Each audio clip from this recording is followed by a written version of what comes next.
by his own words. That's why there's so many shows. Oh, Ricky, I did you a little favor with Fazio, didn't I?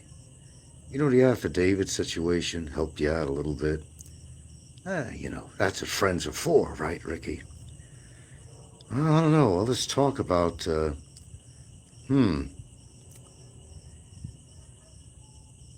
Barry attacking you and saying all these horrible things against you.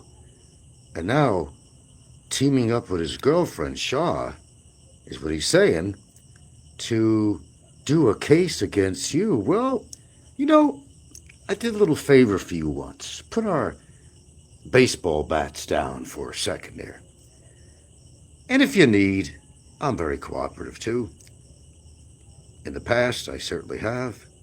I gave you sausages, gave you a nice affidavit that probably helped you out a little bit. Kind of went out of my way to help a good buddy. So, now Barry's threatening you, Ricky, with law cases now. And his girlfriend's going to go after you. Well, how about a little favor, Ricky? How about a little affidavit? Oh, we can meet up anywhere. Telling what you know on how Barry was complicit in getting his girlfriend, and the famous word is coerced, his girlfriend to do a bullshit report on me.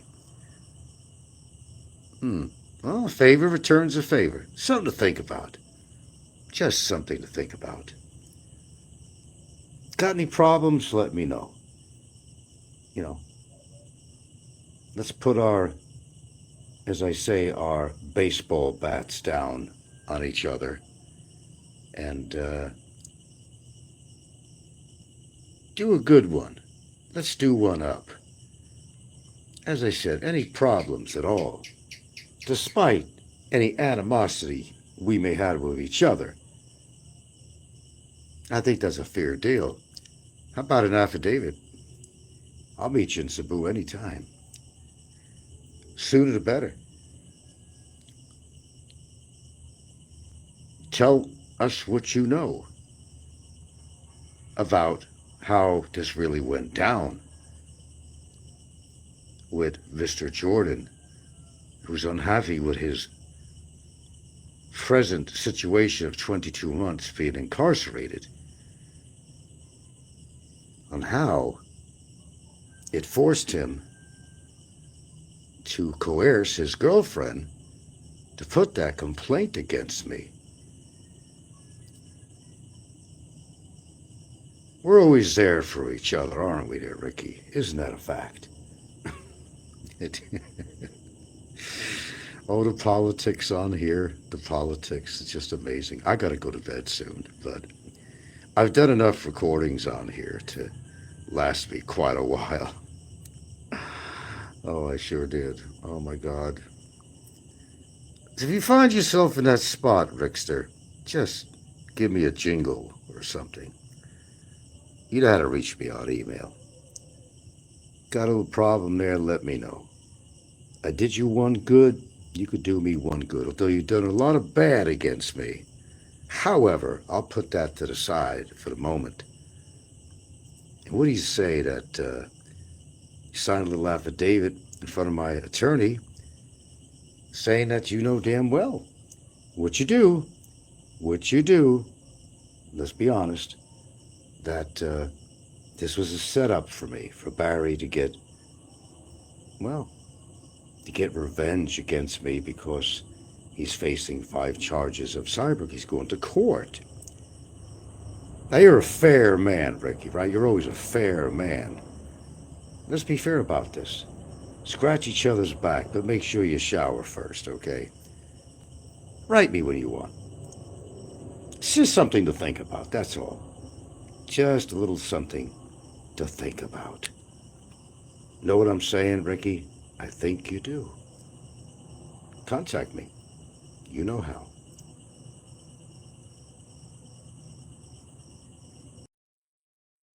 Holy shit. What a day and night yesterday on YouTube. And why? Stick around. We'll discuss that. Oh, we will. We will. Are you ready, Popeye?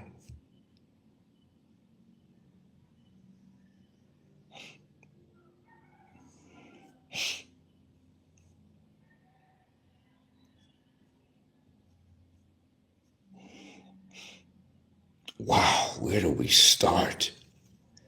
Where do we start? So many things.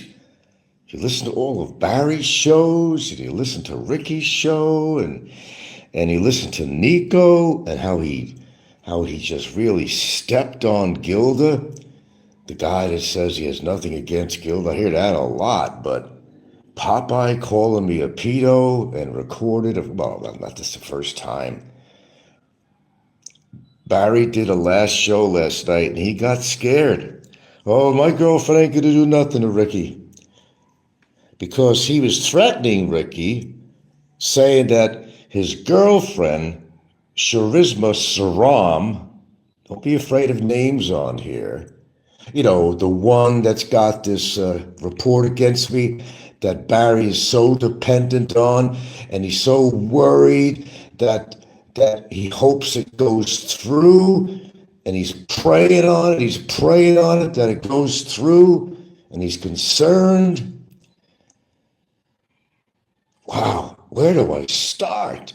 Where do I start? Well, Barry did a last show last night, of many he did himself too, yesterday. And he slipped again.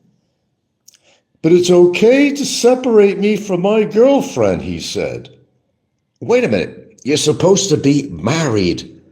If I was married, I would say my wife. I wouldn't say my girlfriend.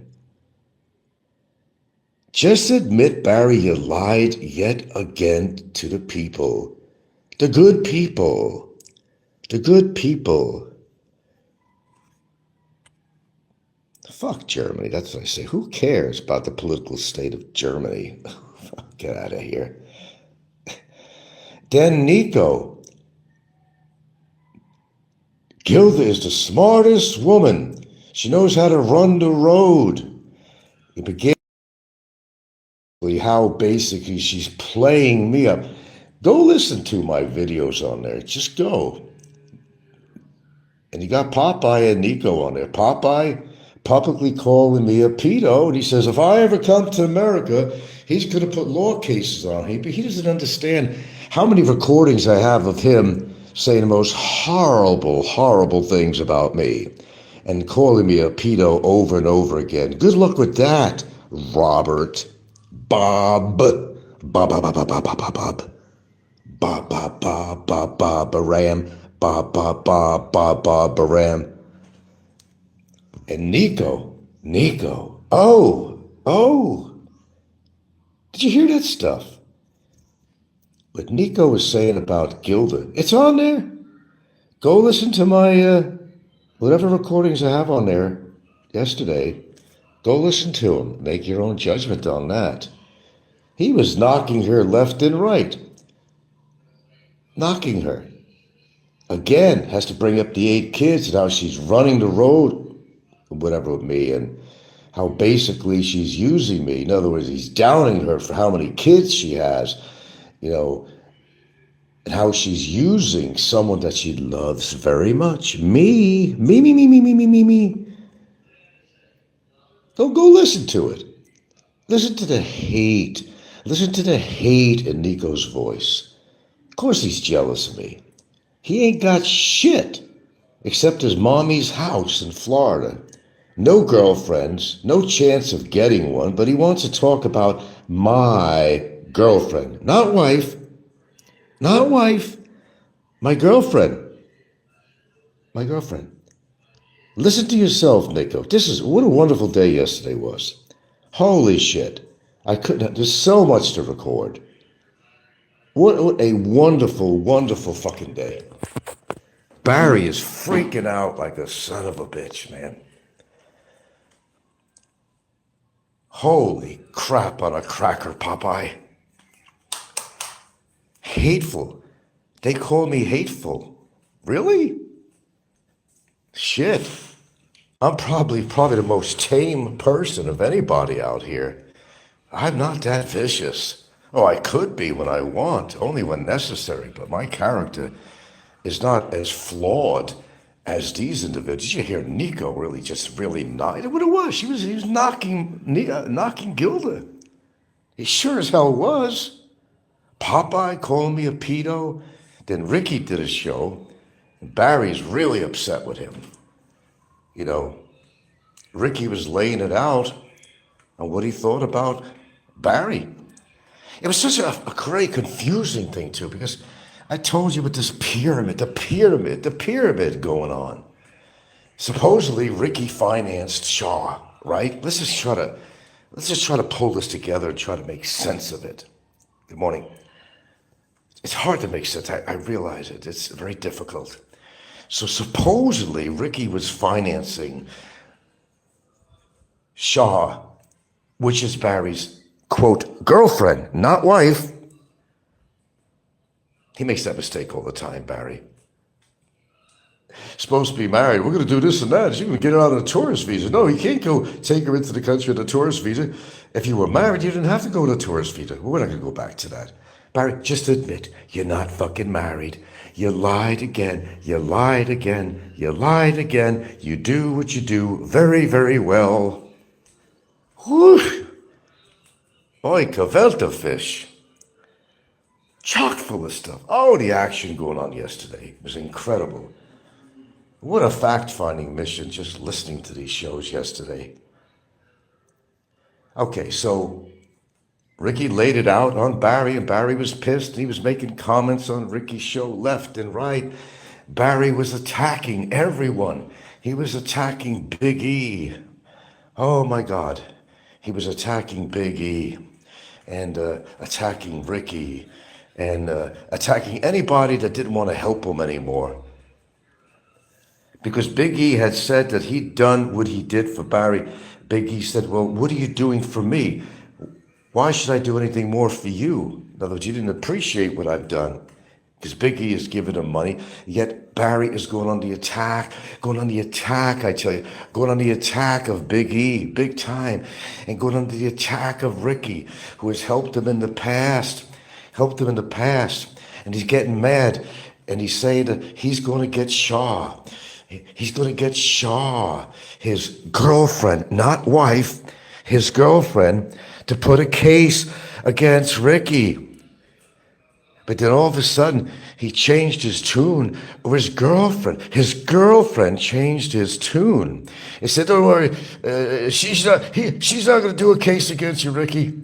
She's not going to do nothing. She just wants to end this all. I just want to see Frank. I just hope and praying that Frank gets supported. Well, see, let me see where that derived from. It derived from this because, you see, I made an open offer to Ricky. I said, look, we have our differences, but I tell you what, I helped you out once with an affidavit for, Fazio's case. Maybe another favor. Good morning there, morning flower. Good morning. Good morning. How many times has it good morning? Oh, this is fucking great. Jesus Christ. Oh, you drama fucking freaks out there. God, oh, you drama freaks. You gotta be just loving this. Okay, so let me get back to that and explain. Explain, said Ricky DeLuce. Explain, he said. Well, let me explain to my audience. Boy.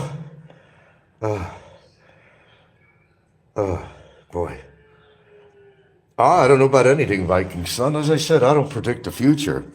Let's move on before I get my train of thought gets pretty fucked up. With ADPH and all that stuff that almost everybody in here has, and I'm one of them. So, I made an open thing to Ricky, and I said, look, if Shaw, which is Barry's girlfriend, if she goes to put a fucking, they love their complaints, to put a complaint or case against Ricky, I said, I'll come to your corner, Ricky. maybe not deserve it, but I'll come to your corner. I said, don't forget, I helped you out.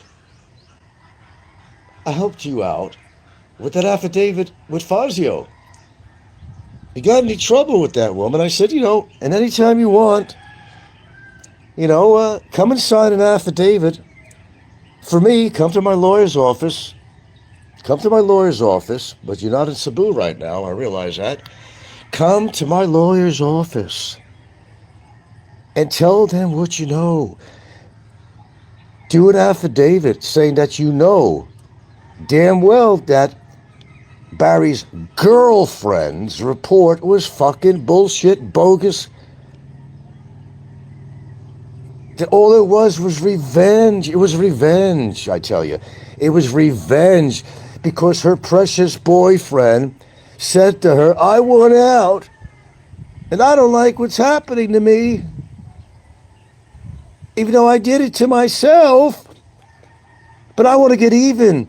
I want to get even with him. I want to get even, he says. Shaw, you got to do a complaint against him. I'm going to coerce you into doing it. And he did. That was his words. I coerced my girlfriend. The recording's there, was sent out. So she puts a report together. Then Ricky comes in, being a bad boy, supposedly now, and he's the one that financed to get a lawyer to write that special paperwork up. Boy, the plot just thickens, man. But tell you what, Ricky, as I said, same thing. Same thing. You want to do an affidavit for me? I said, let me know. You went to help Barry in the beginning, then you went to help Shaw. Okay. But then what happened? What happened, said Ricky. What happened? What happened? Then they turn against you, Richard Jarrett. They turned against you. That's the appreciation Barry has for anybody that has tried to help him. Everyone. He attacked Big E, CW, anybody with the money bags. And Ricky himself, the man who makes over $8,000 a month, They tried so hard to help Barry. But then Barry turned on everybody. Turned on everybody. Stefan says Barry sounds, well, yeah, I would say he's broken. Yeah, I did notice that he posted 2 hours ago. This man don't sleep.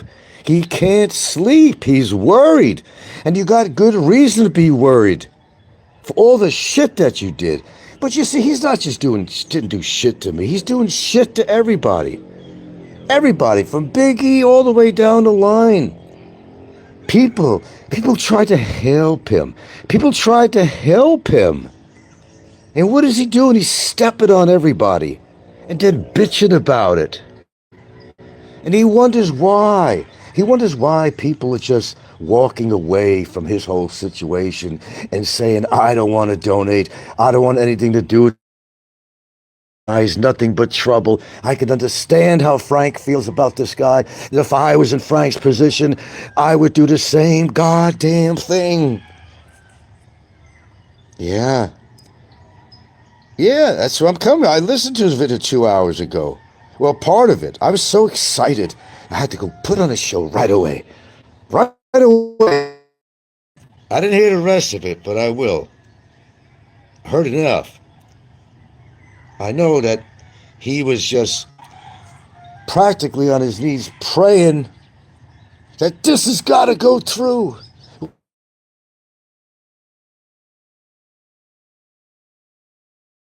Absolutely, there's no question anymore. No question whatsoever. Coerced his girlfriend to make a phony, bogus report just to satisfy his own fat ass. He puts a report together, then Ricky comes in, being a bad boy, supposedly now, and he's the one that financed to get a lawyer to write that special paperwork up. Boy, the plot just thickens, man. But tell you what, Ricky, as I said, same thing. Same thing. You want to do an affidavit for me? I said, let me know. You went to help Barry in the beginning, then you went to help Shaw. Okay. But then what happened? What happened? Said Ricky. What happened? What happened? Then they turn against you, Richard Jarrett. They turned against you. That's the appreciation Barry has for anybody that has tried to help him. Everyone. He attacked Big E, CW, anybody with the money bags. And Ricky himself, the man who makes over $8,000 a month, tried. They tried so hard to help Barry. But then Barry turned on everybody. Turned on everybody. Stefan says Barry sounds, well, yeah, I would say he's broken. Yeah, I did notice that he posted 2 hours ago. This man don't sleep. He can't sleep. He's worried. And you got good reason to be worried for all the shit that you did. But you see, he's not just didn't do shit to me. He's doing shit to everybody. Everybody, from Big E all the way down the line. People tried to help him. People tried to help him. And what is he doing? He's stepping on everybody and then bitching about it. And he wonders why. He wonders why people are just walking away from his whole situation and saying, I don't want to donate. I don't want anything to do with it. He's nothing but trouble. I can understand how Frank feels about this guy. If I was in Frank's position, I would do the same goddamn thing. Yeah. Yeah, that's what I'm coming. I listened to his video 2 hours ago. Well, part of it. I was so excited. I had to go put on a show right away. Right away. I didn't hear the rest of it, but I will. Heard enough. I know that he was just practically on his knees praying that this has got to go through.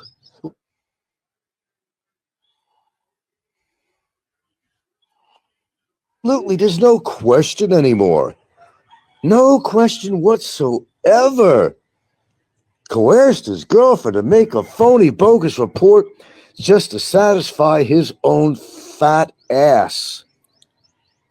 Because he's worried. He's worried about the future. A future that he is creating on himself. Oh, I doubt Ricky will ever take my side. You're right there. But, he's got that option. Now that Barry and his girlfriend, Shauna, on a summer day, when the skies are gray, sha-na-na-na-na. I'm just singing, folks. I know he'll never take my side, but he's got that option. He's got that option. Ricky knows what's really going on. Ricky just wanted to attack me. He figured he'd help Shaw out, to get a report done, to go against me. But that's the way it is on here. It's jumping back, and all these guys are athletes. Don't you understand that? They got legs of steel. They got muscles up to their groin because they're professional fence jumpers, professional athletic fence jumpers. And 1 minute they're on your side, the other minute they're on the other guy's side, and they're going to support him, even financially, even get involved with legal matters, offer advice and money and muscle. That's what it's all about. That's what it's all about. Turn yourself around. That's what it's all about. Oh, the material I got yesterday, I couldn't keep up with it. Phone to phone, really. I do it very well, try doing it in a more dystopian method, but a more antique method of how I copy down information on here, but with hardly any technical skills, I tell you, at all, but I get it done, you know. Boy, he is broken.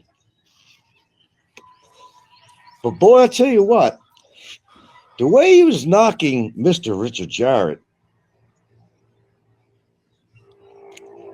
if I was Ricky, I wouldn't do a goddamn thing for him anymore, and I know he's not.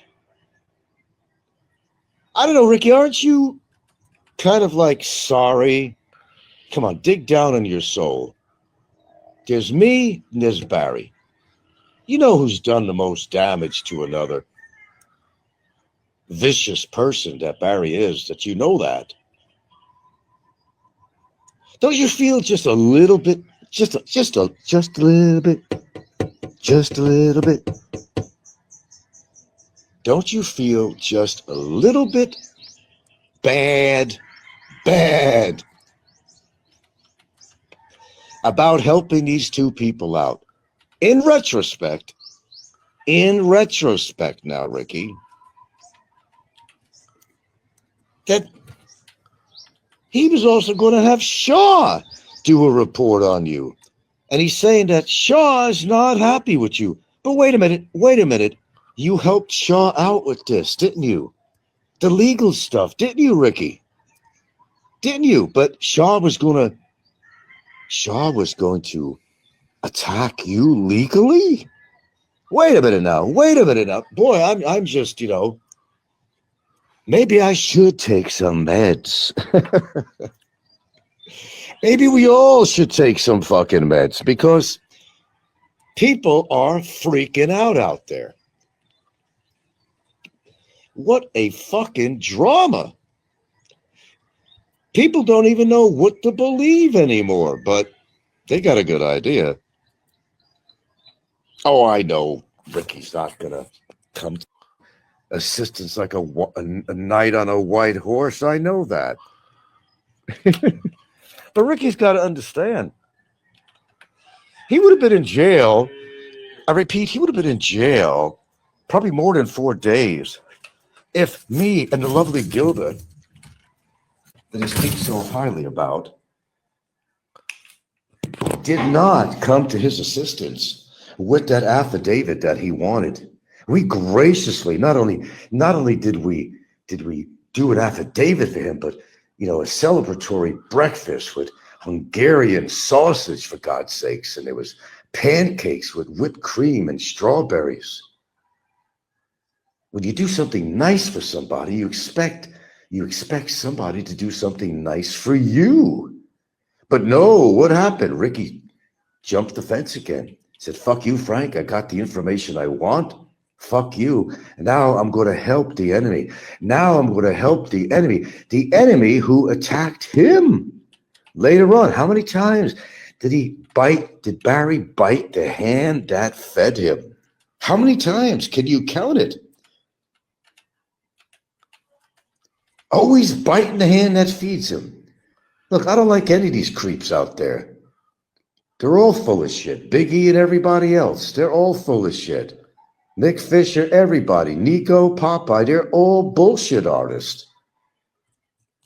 If there was a degree in narcissism, and they talk about that word a lot, what is a narcissist? They define narcissism.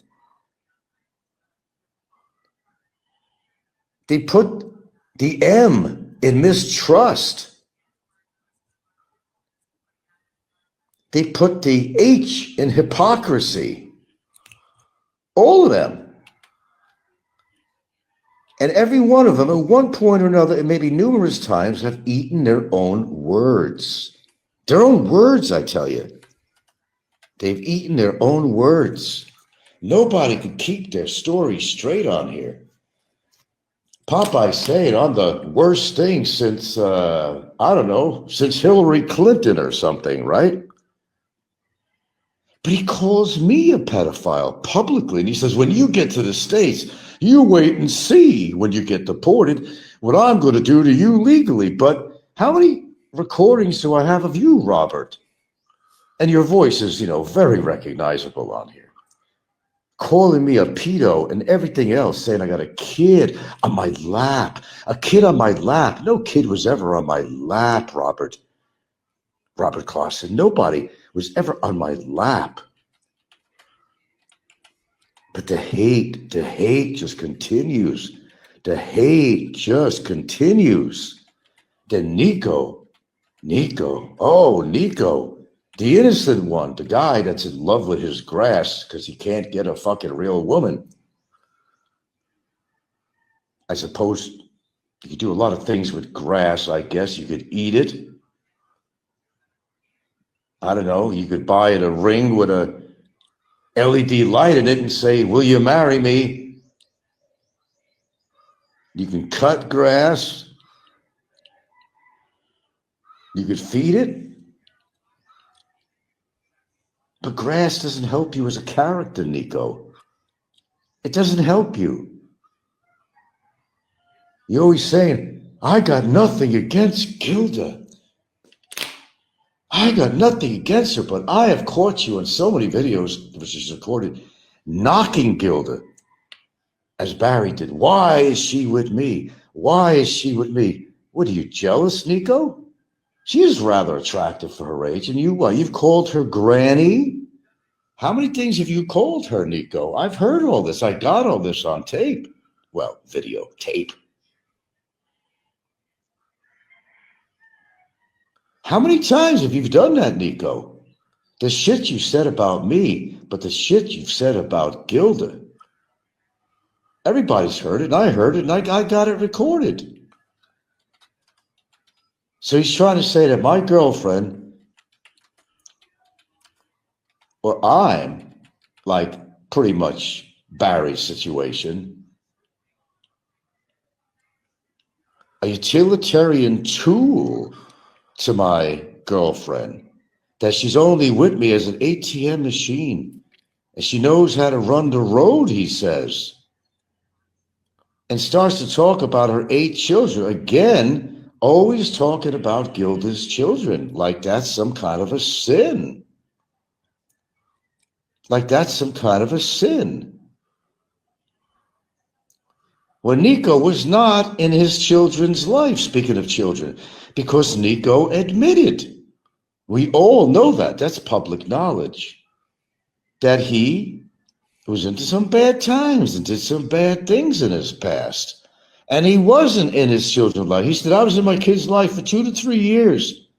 2 to 3 years when they were growing. Shit, I was in my kid's life for when she was born. And I raised her on my own without the mother's help. I'm this terrible guy that's hated by all. But when the facts are, it's the opposite. I've listened to these clowns on here and all their hate. And they called me a hateful person. Am I hateful because I have the capability of coming up with facts and I could prove them? Am I hateful because all I've ever done was defend myself against these creeps, legally and otherwise, and through my shows and presenting opinion and facts? Is that why they're so bothered? Because they're guilty as sin. Which, by the way, is Barry's show. That ain't my show. That ain't my show.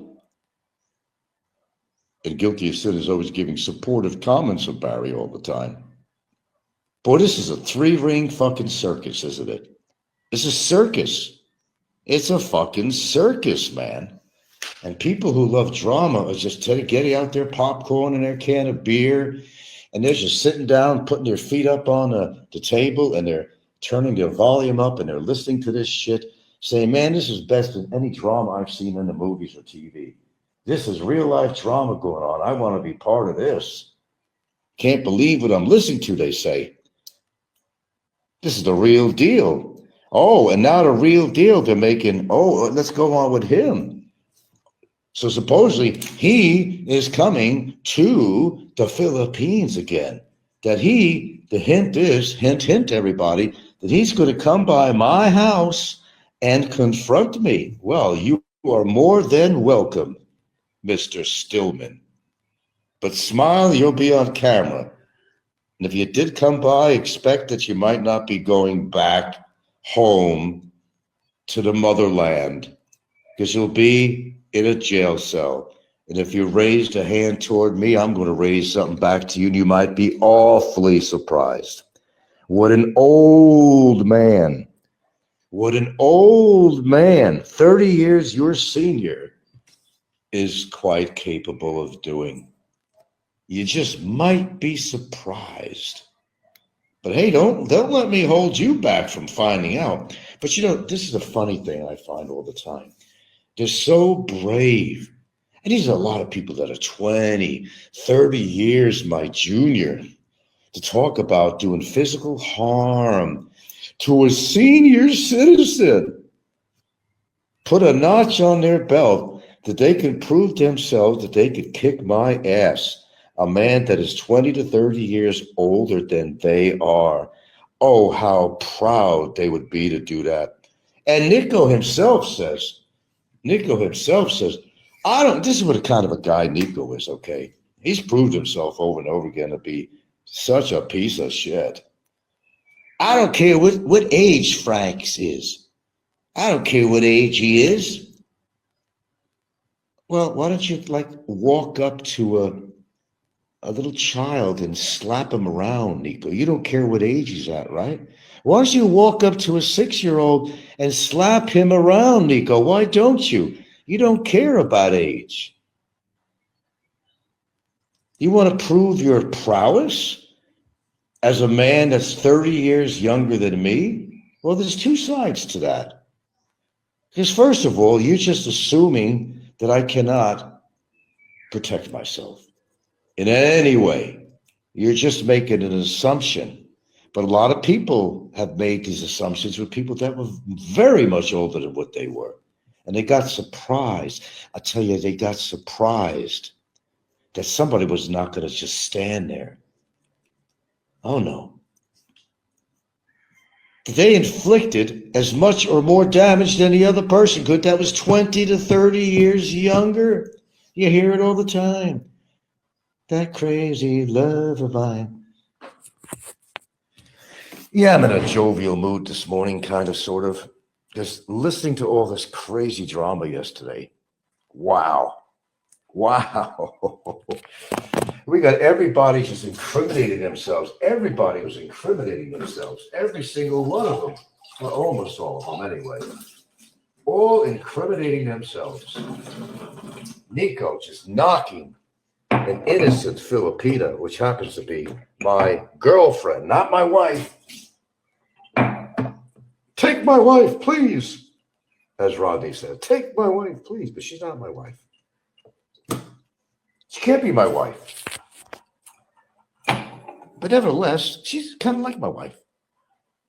I said I don't need a piece of paper for that. We're fine. Fine as fine wine. We're okay. But I'm 70 years old anyway, so I mean, what do I care about getting married? Why? Well, we're happy where we are. Then annulments, all this other crap. Fuck that.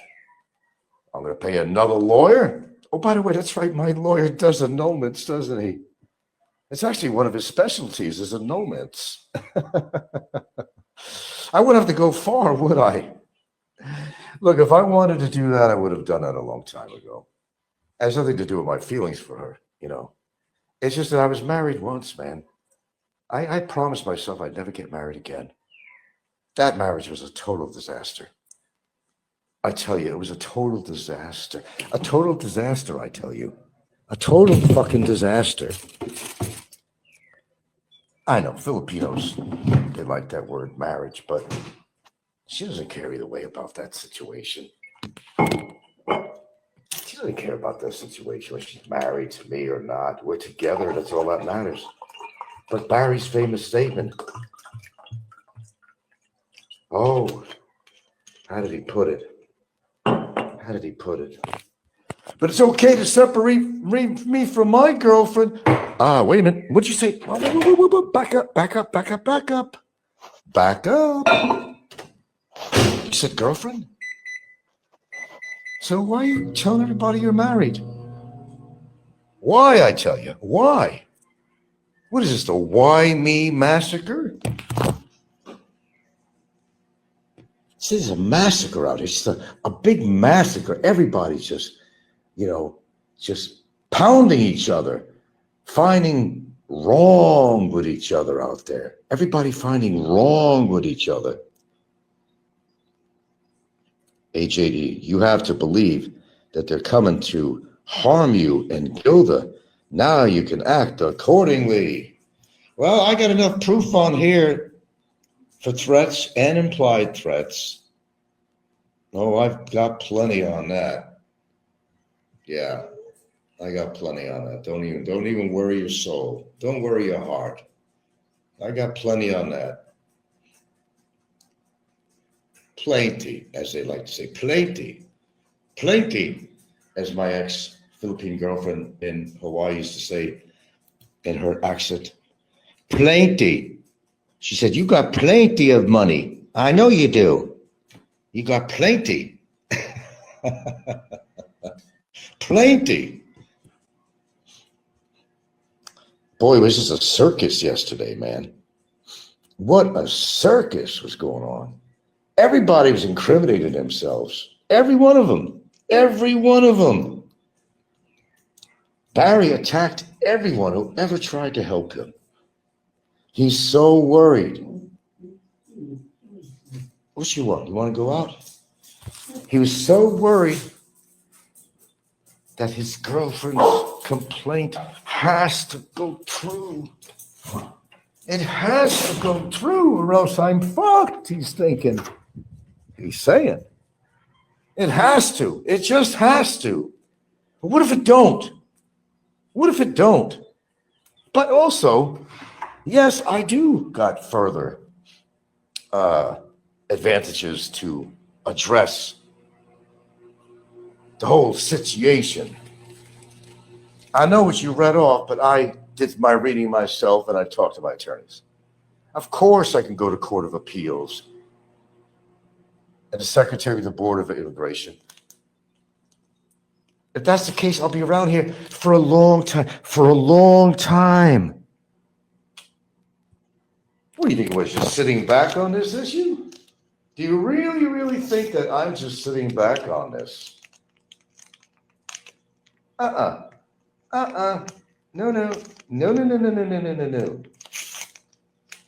No. Absolutely not. Barry's worried about, say, well, you're separating me from my girlfriend. Well, your girlfriend. Okay, here we go again. It's your girlfriend. God, can you ever tell the truth? Ever in your life? Have you been like this even as a kid? God dang. God dang.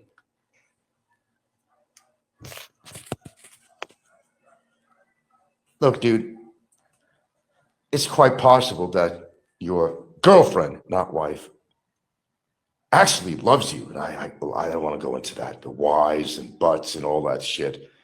I don't know. I have Rod Serling right up. If he was alive, I mean, he'd love to do something with this one. Maybe she loves you. Maybe that's humanly possible. But no, I've never thought you loved her. Because every woman that you with, historically now speaking, and no disclaimer with this at all. No disclaimer. No. All you've done was use women and abuse women and take money off people. Promise them everything they want just to get in their pants. You know damn well what your position is right now. You need your lovely, wonderful, gorgeous girlfriend to be there for you, to bring you supplies, to give you occasional companionship because you're lonely. You're very lonely. Maybe you won't be lonely. Maybe I'll be there. Maybe I'll be there in the cell right next to you. Maybe. Who knows? Who knows? And you won't be lonely anymore. You'll have good old Frank as your new cell friend.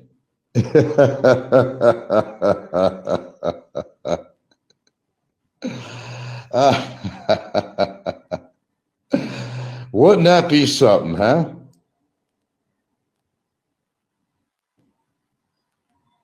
Boy, oh boy.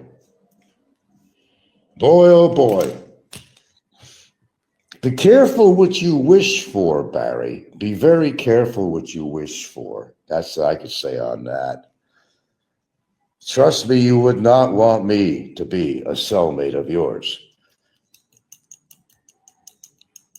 But perhaps we could bury the hatchet and, when we both get deported, we could find a place together. What do you say to that, Barry?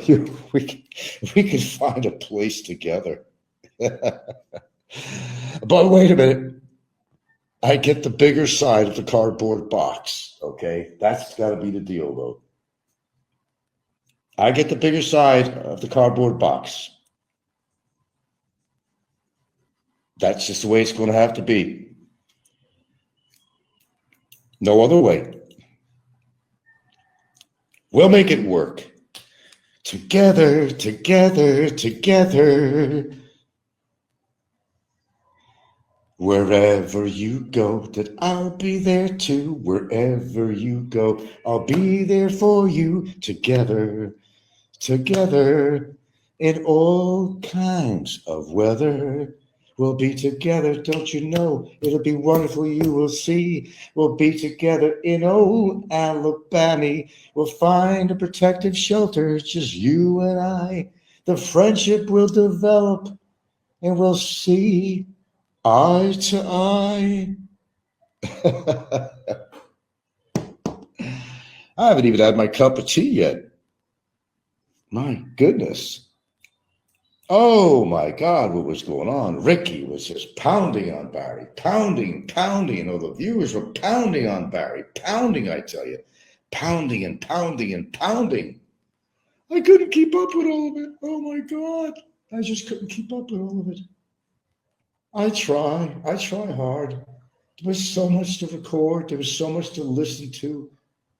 I didn't even get to listen to, had to come to my audience this morning. I didn't even finish Barry's last tape last night. What time in the morning was he doing this show? Jeez Louise. Does the man sleep? Or is he that frazzled from all this, worried about his future?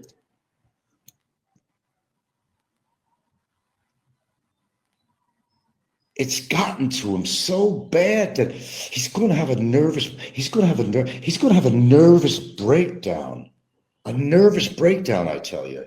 And he's up at 2 in the morning, 3 in the morning, doing a show again, I tell you, again.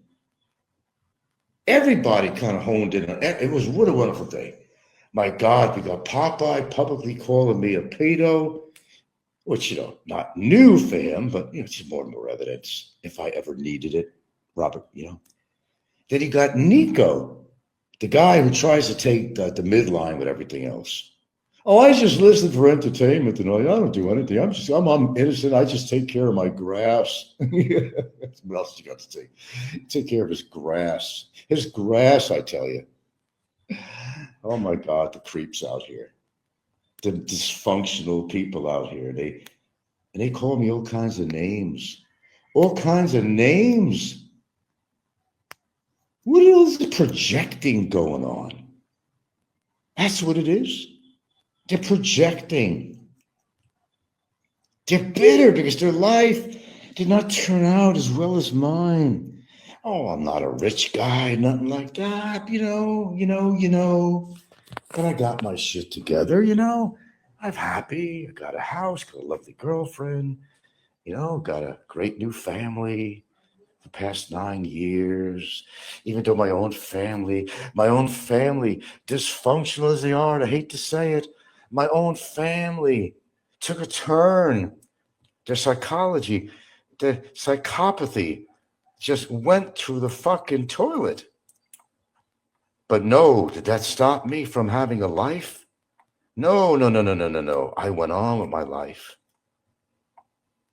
You want to go to greener pastures. You want to go to greener pastures. You want to get away from the negativity. You want to get away from the negativity and move on with your life, which I did. People hate that. They just want to see bad happen to me because there's nothing going on in their lives. How dare Frank be happy in his relationship? How dare him? How dare him be able to have the money to buy a house? Oh, what was that newest one I heard? From Nico? Oh, God, Nico comes up with a lot of great ones. My house was never mine. My house was never mine. That I took this house from my brother, the renter, who everybody knows was on Section 8. How could he own the house as a renter and be the owner? I mean, how did he own the house? How did he own the house? My renter owned the house? No offense against my brother, but my brother's never owned anything in his life. Never. Good old Frankie was there for him all the way, harboring him. Oh, yeah, I guess I did some harboring myself, harboring from the bad elements of life, harboring him to keep him away from drugs. Yeah, to try to help him with his health situation and give him the best advice that I could, whether it was my advice was taken or not. There was Frank, the solid man as he is. Not everybody takes his advice, but I give it with good heart, I can't force people to do things they don't want to do. That's just life. I can't force somebody to be in my life. That's life. There's always a bad seed or seeds, plural, in families. This is not the Partridge Family or one of these 70s family shows where everything starts out where there's some problem, but at the end of that 30 minutes, they're all together and they're singing by the fire. Singing by the fire. Kumbaya. Kumbaya. Barry said he was up at 2 a.m. so he could talk to the family. Yeah, likely story. Nico is one of those people who goes to the gym and films other people. Why doesn't he film himself? I guess you'd have to ask him. I don't think he likes looking at himself. No offense, but that injury he had in the service, it didn't do him any justice. It's a shame. I'm saying it's a shame. We're not knocking him on that. It's a shame that had to happen to him. It absolutely was not his fault. Not his fault at all. But it did happen. And it fucked him over. And he's been unhappy about that ever since. How many surgeries he's had. It's a terrible thing. Terrible thing. He can't smile. Believe it or not, Nico cannot smile. The nerves in his face. What a horrible accident. A horrible accident. A horrible event. Absolutely horrible. Can't smile. But he sure as hell is bitter. See, everybody's a reason to be bitter. He got himself blown up. He got his ass blown up. And that was a horrible situation for anybody. You have to feel for Nico on that. You have to. I mean, you'd be a real cold ass if you didn't feel for him on that. Nobody wants to go through that. Nobody. Not me, not you, not anybody. But it happened. And he had to deal with that. Like we have to deal with everything in life. We all have to deal with something. Shit happens. You know, like they're saying, shit happens. It does happen. And when it happens, you have to deal with it. That's just, you can deal with something, you can't deal with something. Or you just choose not to deal with it. Everybody has a choice. Everybody. Me, you, everybody. He had to deal with it. Let's face it, these people are bitter. They're unhappy with it. Look at Popeye. Look at his position in life now. Look at Nico. Look at his position in life. He's a mommy's boy.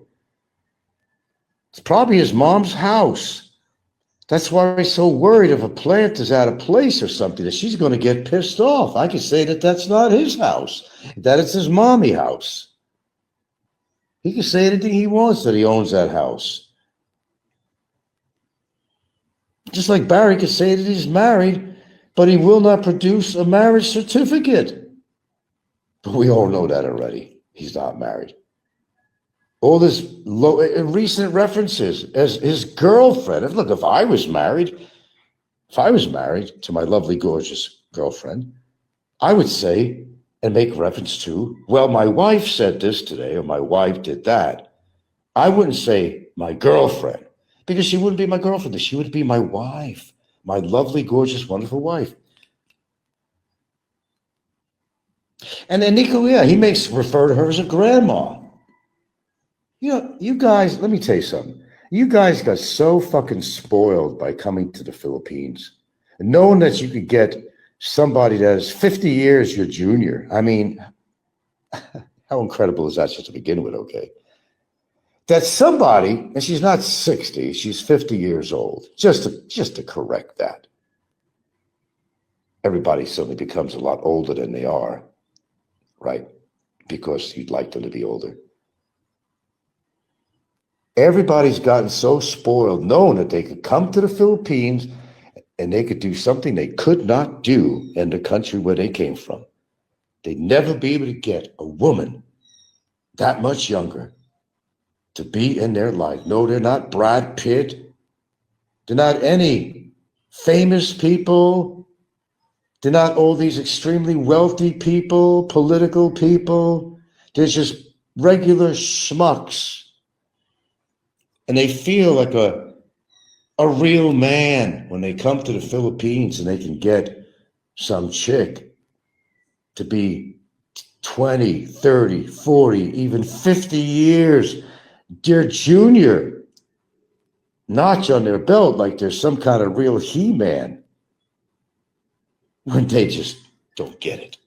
Or maybe they do. When they got to pay, I tell you, they got to pay for their time. Want to date me tonight? How much is that going to cost? They're not getting women because they're so good looking or they got such a wonderful personality. They're flashing the cash, man. They're flashing the cash. That's why they're with you. Did you go home after your trip to the Philippines? Oh, yeah, I got together with this woman and that woman, like Nico and other people will say.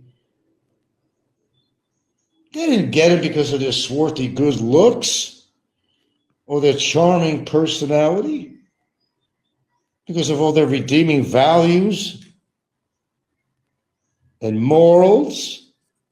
They got him because they paid for their time. They paid. They pay. You pay. And that's what they did. But when they look at it, hey man, look at it. I got this one. I was sitting there next to this one. Isn't she gorgeous? Oh, look at the boobs on this one. Oh, I had her last night. No, you didn't. You had her last night. Maybe you did. But if you did, you paid for it. So it's not like, you're this swarthy, good-looking man with a wonderful personality and a good portfolio or whatever that you're getting these women. Anybody could find a woman in the Philippines. And if you can't, you're doing something awfully wrong. Even if you have to pay for one, and if you can't even rent a date, and it's getting that bad, then it's over. It's over. It's over. It's over. Just go to another country. Rinse and repeat.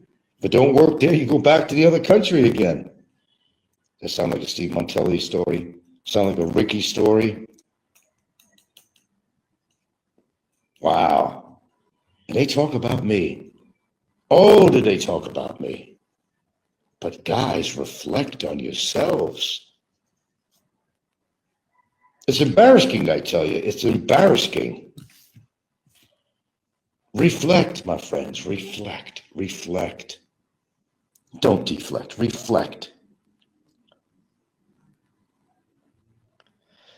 Well, quite an interesting day yesterday. But go listen to my videos, a few that I have out. Then I'll finish listening to Barry's story.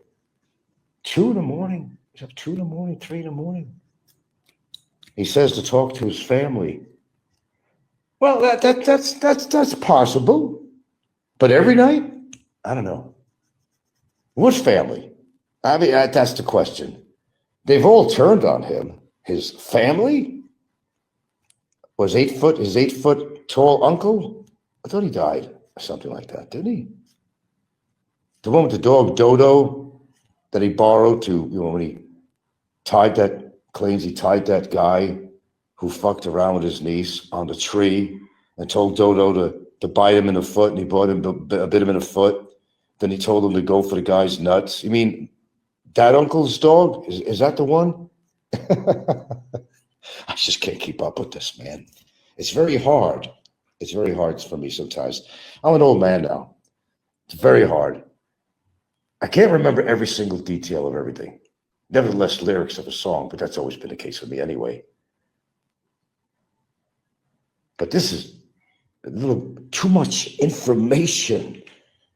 TMI, too much information coming in all at once. All at once.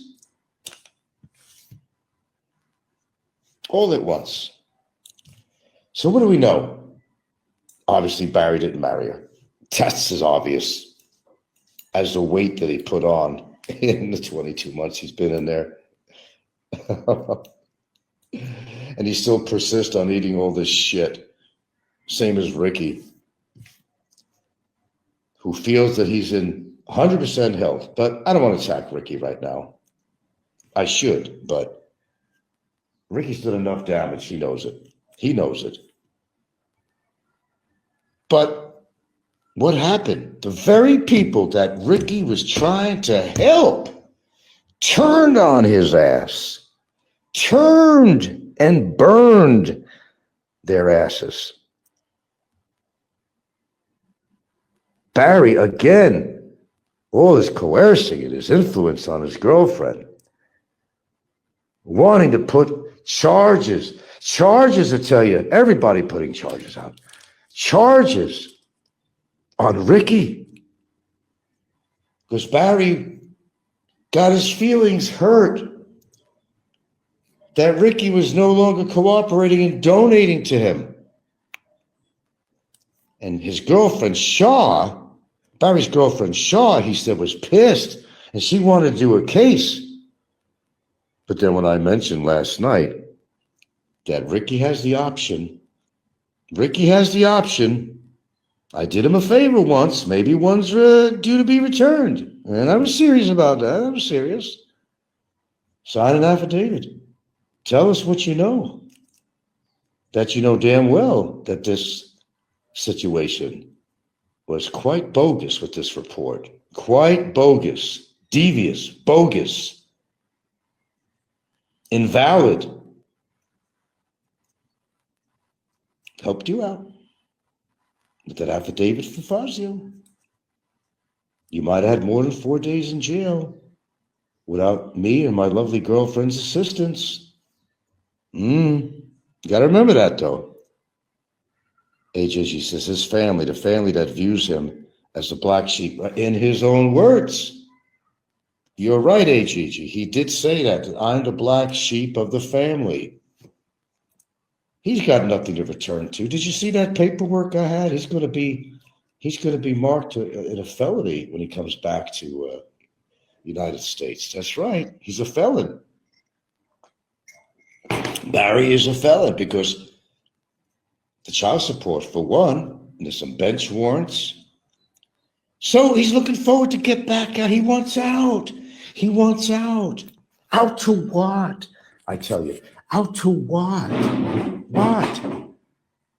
Then he said, well, maybe I'll go to Vietnam and I'll look up Kevin and kick his ass. And I'll look up, what is it, Vietnam, whatever. And he'll look up Big E. He's going to kick Big E's ass. He's going to kick Kevin's ass. And by the way, what happened to Kevin? Apparently something happened. Because Big E said he's okay now. Something happened to Big Kevin. What happened to Big Kevin? There were rumors that he died. Then somebody straightened it. No, he's okay now. What happened to the big guy?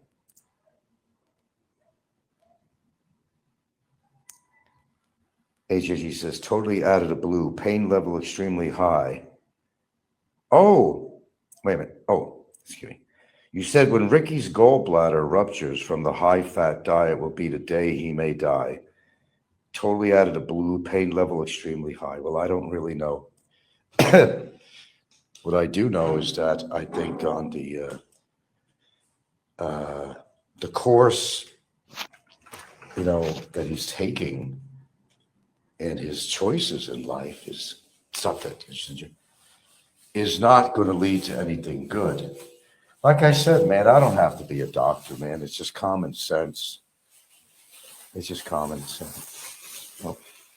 It's just common sense. When you have a diet like that, and he flaunts it like it's like he's doing something so special for himself. Like, look at me, I'm living a 5-star lifestyle, but look what he's doing to himself. Yeah, he knows he doesn't have longevity and all that. He knows that. But personally, I just think he doesn't care about that. I told you, he's the kind of guy that throws caution to the wind. He's out enjoying himself. I guess one could say, well, what if he is, buying dates because he can't get a woman any other way? But what are you going to do? If you can't get a woman any other day, you rent them. And if that's something you have to do, I guess there's nothing wrong with that, really. If you can't get them any other way, then there's nothing wrong with that. Actually, if you look at it, do or something, sometimes you have to pay for your company or else you're just going to be lonely. So that's your choice. Do you want to be lonely? Or do you want to be accompanied by some lovely Filipina who's willing to spend that time with you? For it. I know it sounds like a sad sack story, but as sad as it is, people sometimes have to do that. Sometimes they have to do that. But loneliness, that's a horrible thing. It's a horrible thing. Nobody wants to be lonely. Why do you think these people are so bitter? I mean, look at the main characters. You got Popeye, you got Nico. They're both alone. They may have a family there or something, but they're not scoring in the women department. Or they ever will. Popeye, forget about him. That's never going to happen. He hasn't got laid in fucking 40 years. I don't know. When did he actually get divorced? Or when did she divorce him? I don't know. You getting all this down, Robert? Are you getting all this down on the simulcast? Make sure that. I don't want to miss out on anything. I don't want to miss out. Well, I'll make sure I get the facts out there. Shit, I would be embarrassed to be actually, simulcasting this particular simulcast. I really would. Yeah. Oh, the drama, man. Yesterday alone, just yesterday. Holy crap. I don't know what's going on Discord. I can imagine what's going on Discord. They all got their scorecards out. Every one of them. They all got their scorecards out. Now they don't know what to put on their scorecards anymore. It's all right. Everybody's going to get theirs. They all do. Don't worry about it, AJ. Believe me, they are, and they have been. Told you, they're dropping like flies. Like flies, I tell you. But Barry, man, he is out of control, man. He is out of control. Yikes. Doing shows 2, 3 in the morning. Shit, I'm in bed by 10, brother.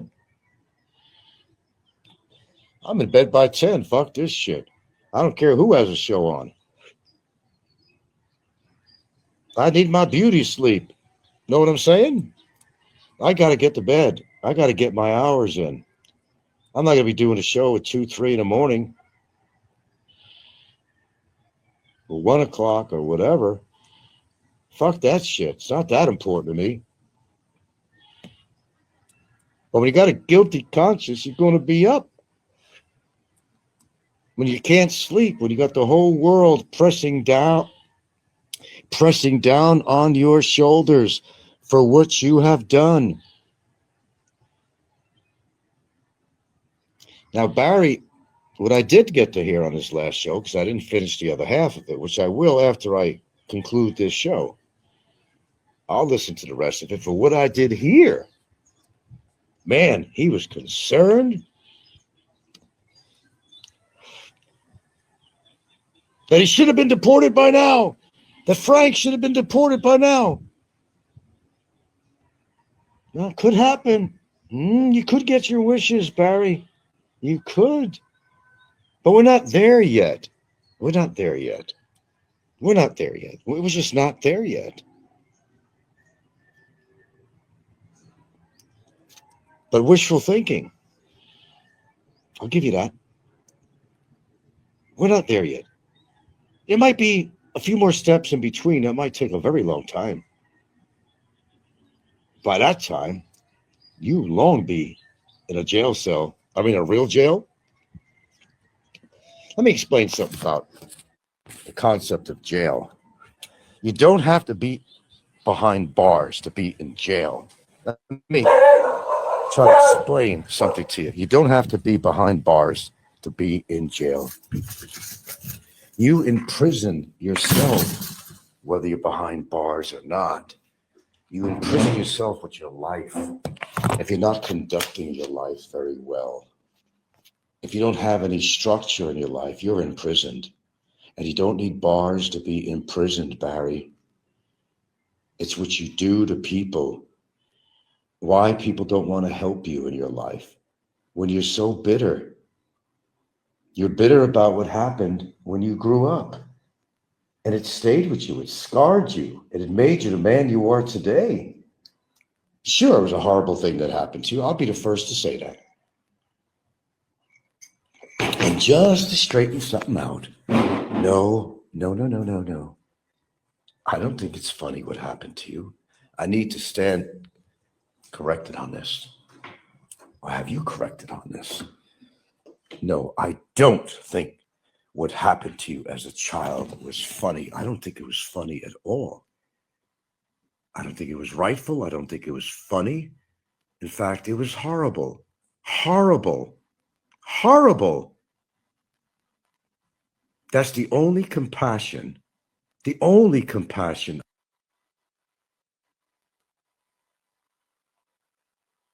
to watch. You have a man and his Filipino wife who really love the Philippines, but knowing the poverty and the conditions that the people are living under, especially the school children,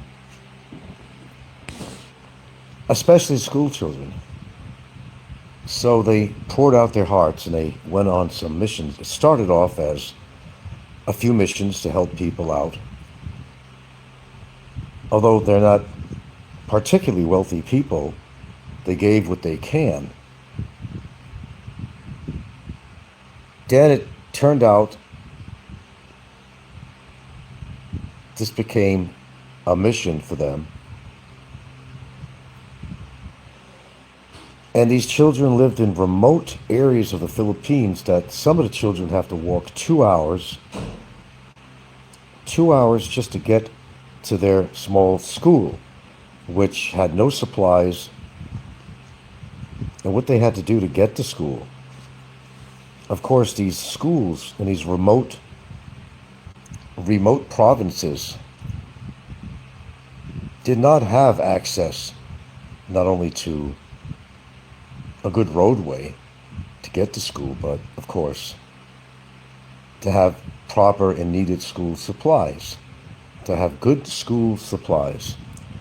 This couple on Province Smile, that's the name of the channel. I don't have a link to it at the moment, but look up Province Smile and you're gonna maybe smile a little bit after all the crazy, hateful dramas that go on YouTube. Imagine if I didn't have to spend all that money on legal cases, how many people I could have helped, and that me and Gilda would love to help. But we have to also watch our resources, both of our resources. However, it doesn't mean you can't help, and doesn't mean I've never helped. Now, I've never spent $500,000 pesos on helping any children or families out here. I never spent that much, but I have done that. But this couple decided to take it to a bigger level because their passion and compassion for these people that live in these remote mountain villages.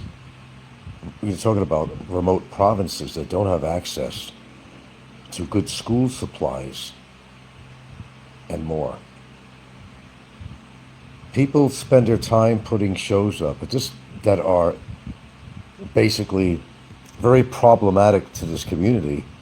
These are people who supposedly are pro-Philippines culture, pro-Philippines people, but they spend their time doing shows, promoting hatred, pointing fingers, denying their acts of criminal activity, all the verbiage that goes on here. But this couple, I have to give them credit. I envy them. It started off as having a little compassion, which is something that either somebody deserves or not. You know whether or not you deserve any compassion from somebody. But the children in these schools certainly deserve so. They did not ask to be born into poverty, nor did their families ask to be born into poverty. Like, it is what it is, the famous statement on here.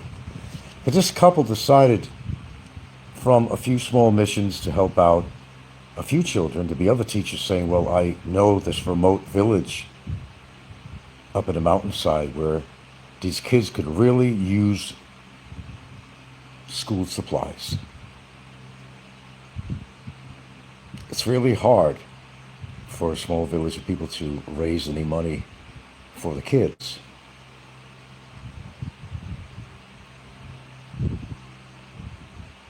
And this is what the couple did, but it became a passion for them. And now they're going to get pretty much licensed up to be able to do this and network around to get other people interested in this venture to help other Filipinos.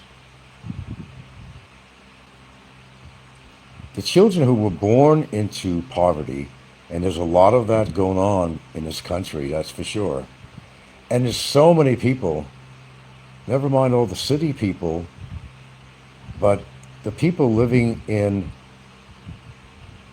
provinces that are deep into the countryside and mountains don't even have good road access. It kind of takes you back to like hundreds of years, well, not even hundreds of years, when children had to walk sometimes hours to get to school. And the people who escorted them would have to stay there the whole time to escort these kids back to the school and back up the mountainside. Well, this couple called Province Smile, they decided to take this a little bit further. It's so nice to watch and see a YouTube channel that is not where a bunch of people are attacking each other. It's so refreshing. So refreshing.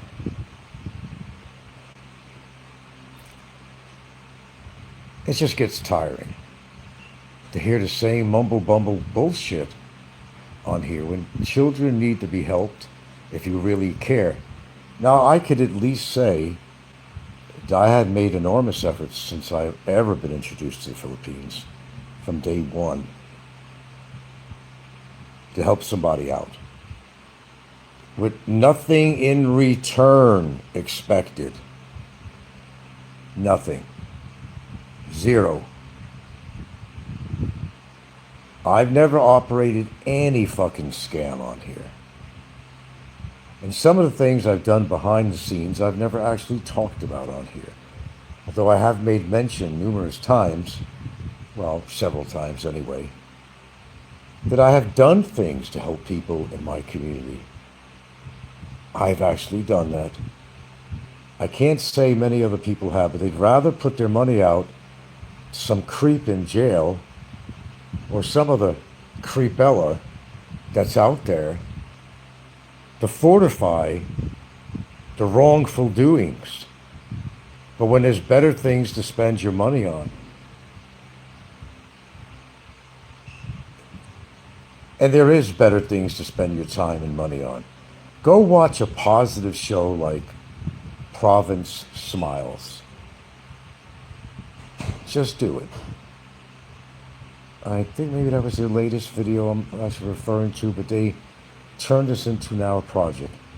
I guess they're going to get all licensed up to do this on a regular level, to network around and help the people of the Philippines instead of taking advantage of a Filipina, instead of knocking the Philippines, instead of knocking Filipinos in general. This couple decided, and he has a Filipino wife, and they weren't really missionaries, but they basically kind of turned into him. And they've been doing a fantastic job. They're helping people out. None of the nonsense that you find here on YouTube. It's so refreshing to watch a channel that is not talking about gossip, chismes, who did this to who, how they did it, when they did it, if they did it. Throwing horrible names of defamation, allegations. No, this couple is not doing that. Their mission is not to get involved with the nonsense on YouTube. And they turn their compassion into passion. And now they're heading up projects to help much more school children in their remote village schools, whether it's in the mountains or otherwise. Schools that cannot afford to buy school supplies.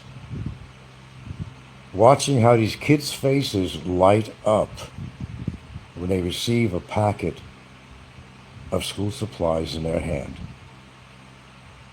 Something as simple as that means so much to these kids. You know, we all come here to the Philippines, and, you know, we're very privileged. And even if you don't have a lot of money, you're still more privileged than most of these Filipinos in general, and for the most part. There's wealth in this country. I don't want you to think there isn't wealth in this country. There's a lot of wealth in this country. There are children that are doing wonderful, and they got wonderful families, middle class, upper class, and so forth, that are supporting these children and having a wonderful life, the medical care they need, and everything else that goes along with it. But these are privileged people. Poverty is everywhere in the Philippines, and I've seen it from the first day I've ever landed in this country.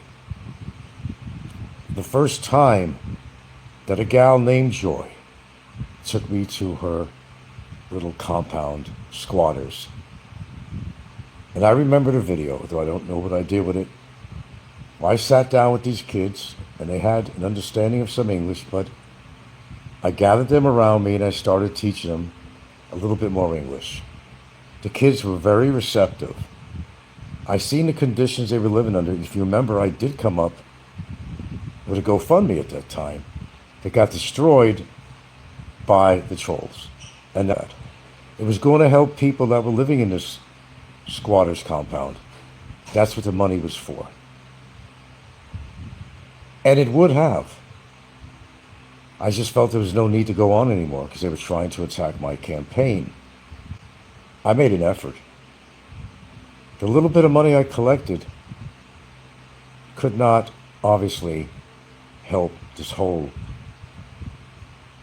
100 somewhat people that lived in this squatters compound. But it did go to help at least one family. So it turned out to be Joy's family. I had to be selective. I also helped to build a floor in one of their rooms so that they didn't have to live in this tiny room. Joy had 3 kids, the mother and herself, that lived in about an 8 by 8 foot room. There was another room that was usable, but the floor was rotting. They couldn't use it. It was too dangerous. So I hired her cousin, who was a carpenter, to put that flooring in, and they really appreciated it. Now, still, although their abode was still humble and still small, they were able to have that little bit of space that would help them out. And I felt very good about it. And that had really nothing to do with the lousy $100 that I collected that supposedly went in my pocket. No, it did not go in my pocket. One was from Mike 550 and one was from the gal in Florida. But what they don't know is how much other money came out of my pocket to buy a propane stove, propane tank for the girl's mother. And of course the carpentry labor and supplies. And a few bucks or a few pesos in their hands. And nobody wants to see the good, they just want to see the bad. I helped a guy with a nervous condition out here. His body couldn't stop shaking, and it wasn't the usual disease. It was a nervous system disorder. And he's sleeping on a bamboo bed with no mattress. I originally went there because someone told me I wanted to find somebody to help. Okay, these people could use some food. So, we went shopping and we brought food over there. Then I seen this little shack that they were living in, and the only lights they had were basically LED lights. And this woman was taking care of her husband, who couldn't walk, only with a wheelchair to get assistance from that. I shook his hand and I met him. And he had a condition where his body was shaking all the time. That's why he couldn't walk. He had no real pillow. He had no real mattress. Nothing. So after knowing that, I came back again. I came back with a basic mattress, pillow cover. And I gave it to the guy, and he really appreciated it. And it really did something for my heart and me and Gilda to help somebody out, and they really appreciate it. But I've done other things too out here. It's just too numerous to actually talk about on here, because we just get too involved in here on name calling and who did what to who. I don't talk about everything. I've done a lot of things. I've paid for people's groceries, unexpected to them. I've even, which was kind of foolish, I gave out money in the streets during a festival. I didn't have to do that. It wasn't to make a show and say, look how generous Frank is or how much money he has. It had nothing to do with that. But I wanted to show that people are capable of giving and to spread the good word of giving. Not for somebody's legal fund or anything like that. Just giving out of your heart. And they want to classify me as an amazing. An undesirable. An undesirable who has helped so many people.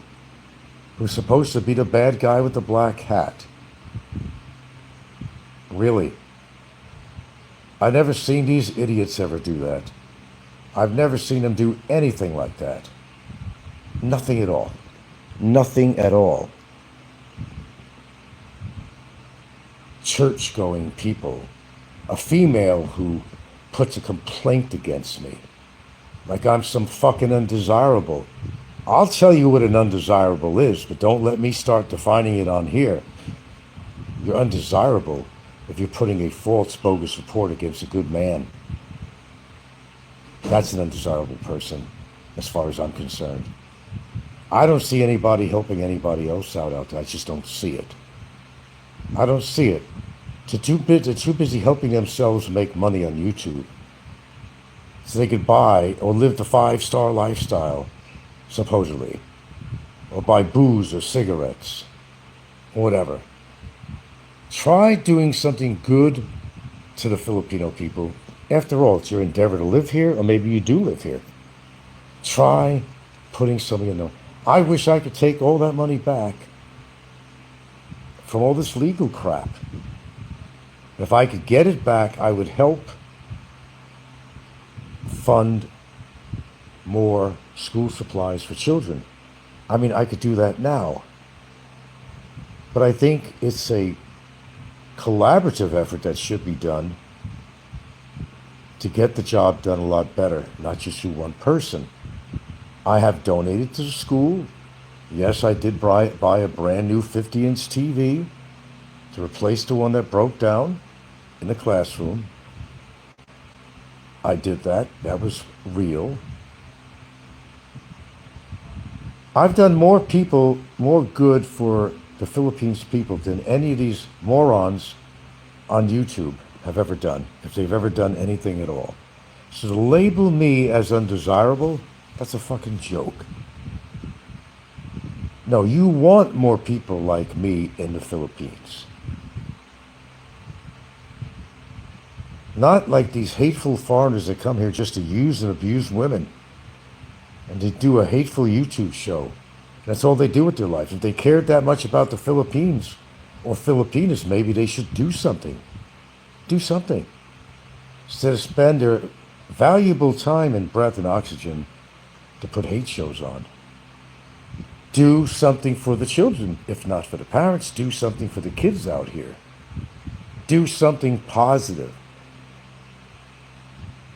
Anyway, the name of the channel is Province Smile. And I urge my viewers to just go watch it.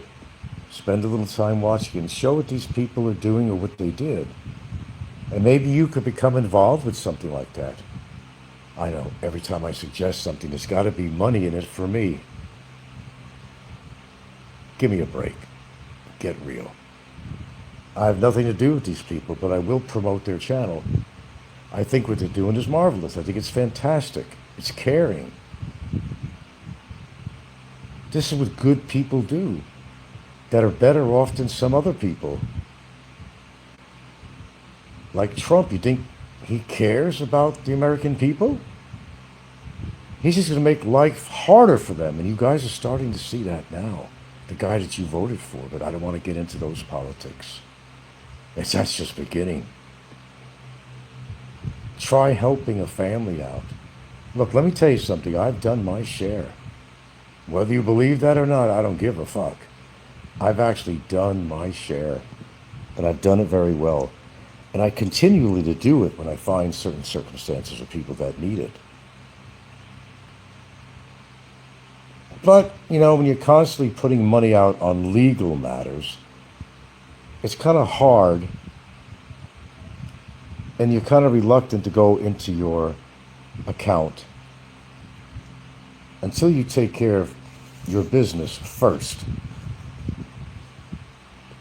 To perform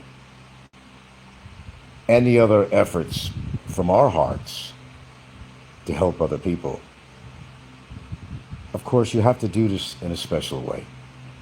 You can't let people think that you got all this big-time money.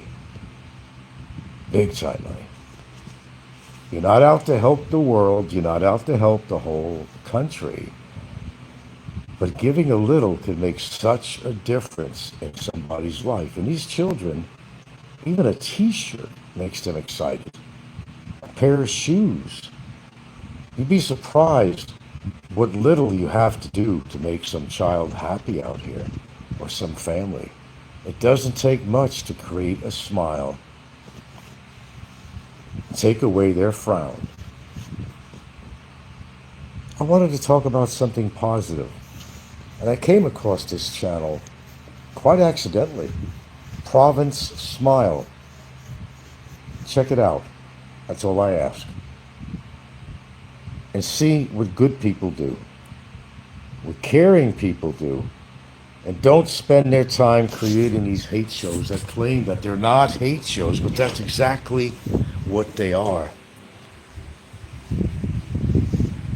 Actually, to separate me from this country would be an actual disaster, if that ever happened. Because there's so much good that I want to do out here, and I do it all the time. You just don't see what happens behind the scenes. You kind of look at me as a tell-all guy. Well, I'm not really a tell-all guy. You don't see the other things we've done out here for people, and not just people we know, total strangers. Total strangers. Because we're not ultra-rich people. We're not. She has her own funding. I got my own funds together. We both have funds, but it's our future funds, emergencies, hospital, anything that might come up to kids, college, accidents, any emergency. Of course, we can't solve everybody's problems, but it has to be a collaborative and collective effort for the foreigners who claim they love the Philippines so much, and they love Filipinas so much, and they care about the children out here. But I don't see many people ever even talking in this group here in the Philippines genre on YouTube. Never. So I hear or see them talking about helping somebody. They'd rather go out and get drunk in a bar and act stupid. Find reasons to attack people. It's sickening. It's really sickening. All I know is I've done my best to present the truth here on YouTube. I will tell you that. And it is all truth. I have no reason to lie. There's absolutely no reason at all. I present fact, as I said. And if it hurts your feelings, I'm sorry if it hurts your feelings. Know what to do with your time. Spend your time well. Do things that are going to help people instead of trying to hurt people. If somebody deserves to be in a fucking jail cell, that's where they should be. Someone has no heart. I have plenty of heart. They can say, well, why don't you forgive some things? But there's some things that you can't forgive because they've gone too goddamn far. Too goddamn far. And you have to say enough. But spend your time instead of promoting hate, and you all know you do that. How about a smile on a child's face when they get some school supplies? That's a big thing to them. It's like Christmas time. A notebook and pencils and pens or crayons or something. Notebooks. Wow, what that could do. To a spoiled American child, that's nothing. No, man, I want to get myself a PlayStation or some shit like that. That's how spoiled the Western culture people are. They don't appreciate it. They expect it. There's a difference between appreciating and expecting it. But out here, in this country, it's the most fantastic thing in the world that somebody thought about them. To receive a gift from perfect strangers.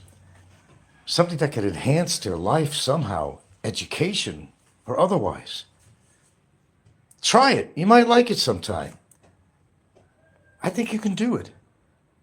Go watch this channel, Province Smile. It's nice to see something positive. Sent around to emails. I've received one, and it's a petition that's actually waiting for signatures and to be sent over to, from anyone really, to the Philippines Immigration Office. Now, it's people like this that you should concentrate on. If you know the story with Heidi, 2 attempts to rob pharmacies to get Vicodin and other drugs. And she did spend time in prison. And people don't understand how did she get over the border, is why I guess people are really pissed off. So there is a petition that's going around to sign. I will try to put a link on here after this live stream in a second. and make you aware that there is a petition going around. Now, people want to concentrate on the bad people that come into this country. This is an example of somebody that should not have made it over the border to get to the Philippines. And now they disguise, or under the guise of a YouTube channel that is not only in this country, probably really illegally as you look at it, but making money on their channel at the same time and offering products and services. So I will provide the link after I put the show on. I'll go back on and put the link on. But apparently there's a petition going around. Well, apparently there is, because I received on my email. I have no idea. But if you don't know the story of Heidi, and you should see the picture of her on there back in the day too, you wouldn't know it was the same person at all. But if you're not aware of it, there is a petition going around, and rightfully so in Heidi's case. What she did in these drugstores, these robberies, how the hell did she get into this country? I don't understand it. They allow a lot of creeps in this country. A lot of creeps. And then somebody will try to attack me and call me an undesirable. And you look at people like this and others that I've mentioned on here, who are the real undesirable people that should be concentrated on. And we know who they are, no need for names. Those are the people you should be going after. Not somebody who's only done good in his community. But when you've got somebody that's running a YouTube channel under the guise of goodness and helping people and gossip and trying to hide the story of what she did and how she managed to get into this country. I'll put the link out as soon as I come back, but watch for the link.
Well, I think the show is still going, so I'll keep going.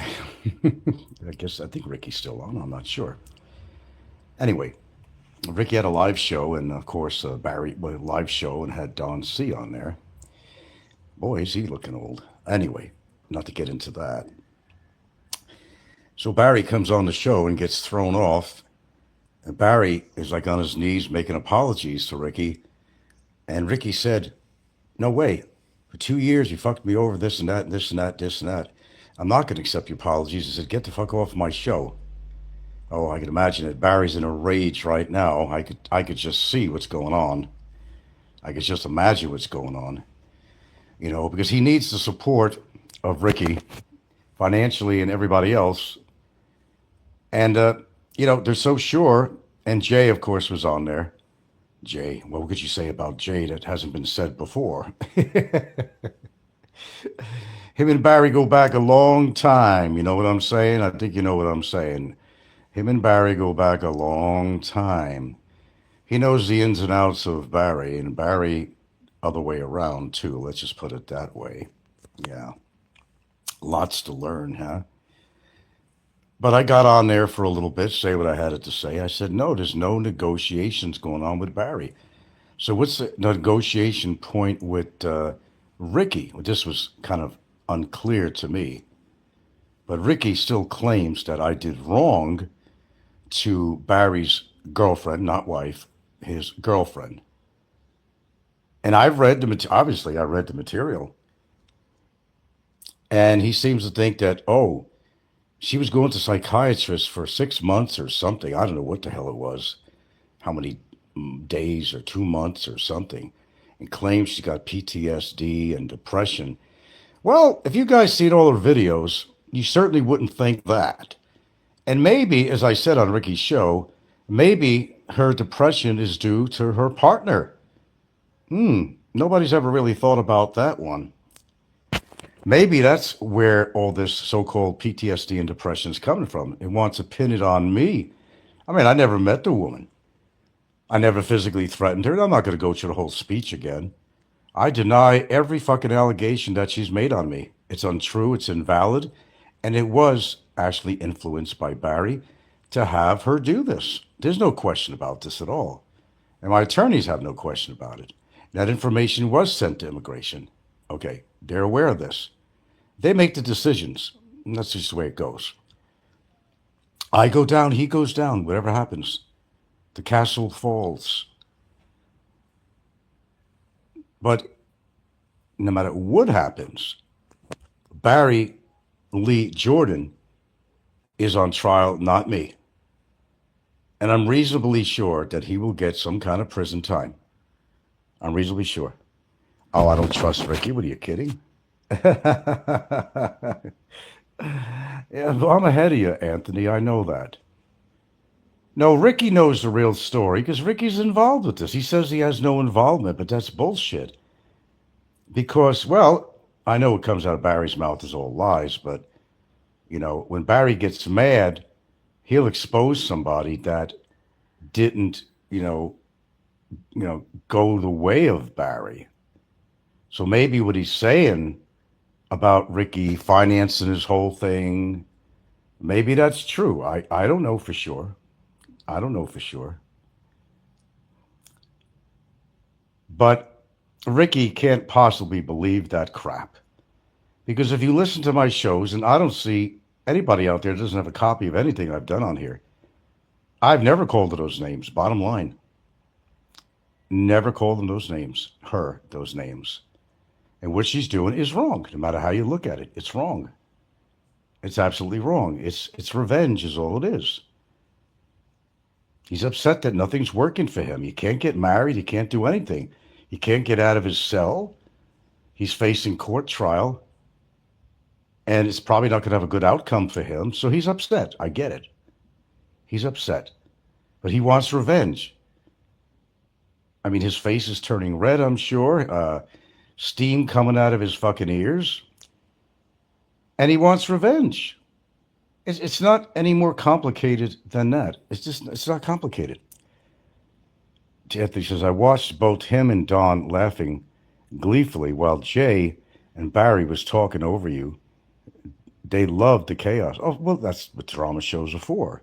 Ricky drama, blah, blah, blah. That's what a drama show is for.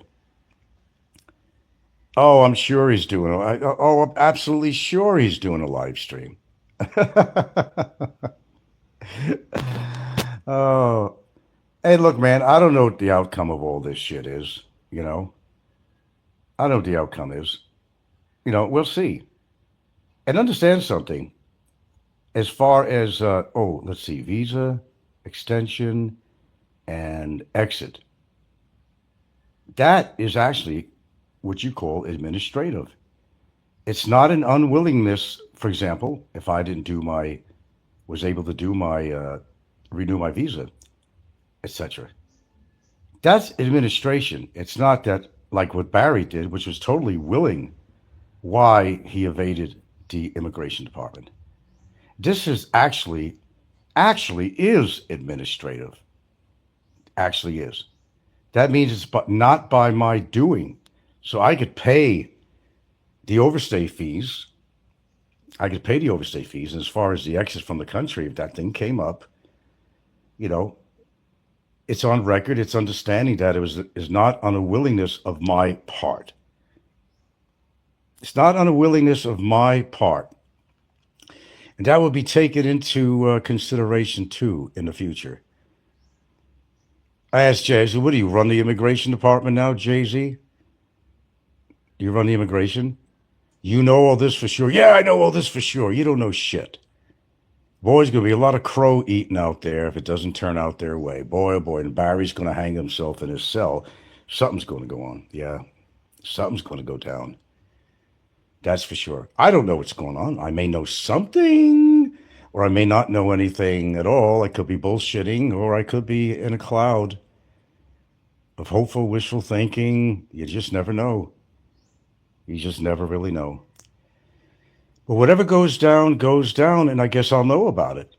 And we'll deal with it at that point. It's one step at a time, sweet Jesus. It's one step at a time, like anything else in life, as a relationship or anything. It's one step at a time. You think they're not considering the evidence that my attorney pulled in on it?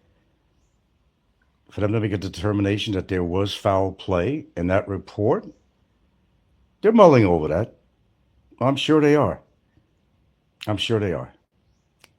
Jay running his mouth again. Shut the fuck up, Jay. Really, shut the fuck up. Nobody wants your opinion. You of all people. You're as much of a lowlife as the other fucking guy. It's just happened to be the truth. No disclaimer on that. Oh, I don't care if he's doing a live stream. I got to take a shower. A few minutes, actually. Finish my meal. Yeah, I came on. I was daring enough to come on Ricky's live stream. No, Ricky ain't going to do no affidavit. Come on, it's bullshit. Or maybe against Barry, yeah, but he's still supporting Shaw. He's still supporting her. So I don't know what the reason or purpose is. So I've already got evidence on Barry, so I don't understand why I need an affidavit from him regards to Barry. No, that's not what I'm looking for. Ricky knows damn well that's a bullshit report. Ricky knows that. But he's too invested in this. He has too much investment, time and money and whatever into this report. For him to back out. That's what it really comes down to. Barry was going to have a nervous breakdown on Ricky's show. Did you hear him? Well, I did. I was there. I think that was after I got off or something. He came on when I went to have my lunch. I still had the show on at the time. And Barry was just yelling into the microphone and just screaming his lungs out. Oh, my God. I don't know. I think before this is all over, he might have a nervous breakdown or something. Look, I go by the thought that whatever happens, happens, and I'll deal with it. In one way or the other, I'll deal with it. Would I like to be deported if that happened? Of course not. I'd be lying to you. It's a hassle. It doesn't mean my relationship's going to break up or anything like that. I could live in another Asian country closest to the Philippines. And she can make her visits coming back and forth, spend time together like normal. I'm not adverse to another country. Exploring the culture of another country. I'm not adverse against that. I mean, I feel pretty comfortable here. I'd rather stay here. But if that couldn't happen for whatever reason, like anything else, you have to adjust to it. I've moved 3 different times. Radically different places. New York, Seattle, Washington, Hawaii. Did a short stint in Alaska. It's not new to me. You know, picking myself up and going somewhere else. So it would be an unfortunate situation if that happened. It certainly would. But that doesn't mean it ends right there. Oh no, the case still goes on with Barry. It still goes on. That ain't gonna stop. Oh no. As long as he's retained by me, that's not gonna stop. He's thinking it's gonna be all over if I got deported, but he's wrong. It's not gonna be all over. Not at all. And that's when the second case goes in immediately. Immediately upon notice of any deportation notice. Well, as I said, there is the Court of Appeals and there's another department too. So people are forgetting about that. Barry says differently on that, but I don't know. My lawyers know better. I'd rather listen to my lawyer than him. I don't know where he got his degree from, but nevertheless. Yeah, he got booted off that show, man. That was great. By the way, Ricky, very good, very good. Bravo, bravo, bravo, bravo, bravo. That was just that was rich. That was rich. He told him straight off, "No, Barry, I don't accept your apologies. Get the fuck off my show." That was great. That was better than great. Okay, I got to take a shower, so I'm sweaty. I do appreciate you guys coming by, but that was a great show. I'm glad I went on there. Jay, oh God, Jay. Jay's no better than Barry. Let me tell you something, man. He's on that same gutter fucking level. I mean, he always has, and that's no disclaimer needed for that. No disclaimer. Let's not forget, Jay, when you had a fucking nervous breakdown on camera. Remember when you had a nervous breakdown on camera, Mr. Stillman? Jay Stillman? Leave me alone. I can't take this anymore.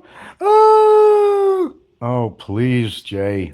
You can't afford to talk about me. You just can't, man. You just can't. You just can't.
Yeah, it's really getting to the point of where people are just out and out just telling him, man, get over it. Get over your bitterness. Face responsibility. Dad, y'all, I'm responsible for nothing. Uh, uh, uh, child that is left, pedophile. Yeah, I know, people are so just bored of hearing the same shit over and over again. But I'm innocent. Tell you, Your Honor, he's a pedophile. Well, I'm a lot of things, but that's one thing I'm not. But it makes you feel better. Yeah, it makes me feel better. You're gonna be deported. Well, you're really dependent on that, aren't you? Really? What if it goes the other way? It's not going the other way. You're gonna come here, you're gonna be in a cell next to me, and I'm gonna kick your ass. Well, tell you what, if it ever came down to that, it would be really interesting. Yeah, it'll be interesting, all right, when I kick your ass. Well, the day that ever happens, I will totally admit that you're the man, that you are in charge of the third floor. Yeah! Flipping, I thought that was important. It's a good job. It was an honest job. I mean, Nothing wrong with flipping waffles. Yeah, I mean, I knew how to do that real well. That's what I do well. Besides my big mouth and getting myself in trouble. Well, yeah, I probably would say so. Yeah? How long have you been in here now? I've been in here 22 months. 22 months! Well, how'd you get in there anyway? Because I opened my mouth too much. I didn't learn to shut up. Well, that's your doing then. I would think so. That would be your doing. That's not, it's all your fault. I'm only in here for stay over. I'm only in here for stay. That's the only reason I'm in here. No. You're in there because you had a big mouth and you committed a crime. No, I did not. Well, you called me a pedophile. Well, that's what you are. I have freedom of speech. Well, listen. There is freedom of speech in the world, but there's limited. There's only so many things you can say to somebody else without causing lots of damage. What damage? What damage did I cause to him? Well, think about it. You caused damage to a lot of people. I just happen to be the only one that went out of his way to say, hey, this is enough. Enough of what? Because you're a pedophile. I'm going to tell the judge. He's a pedophile. Well, I think you told the world that, and that's why you have 5 charges against you. I ain't got nothing against me. I admit, I overstayed. That's all I did. That's all you did? Seriously? Yeah. Well, he did a lot more than that. You did a hell of a lot more than that.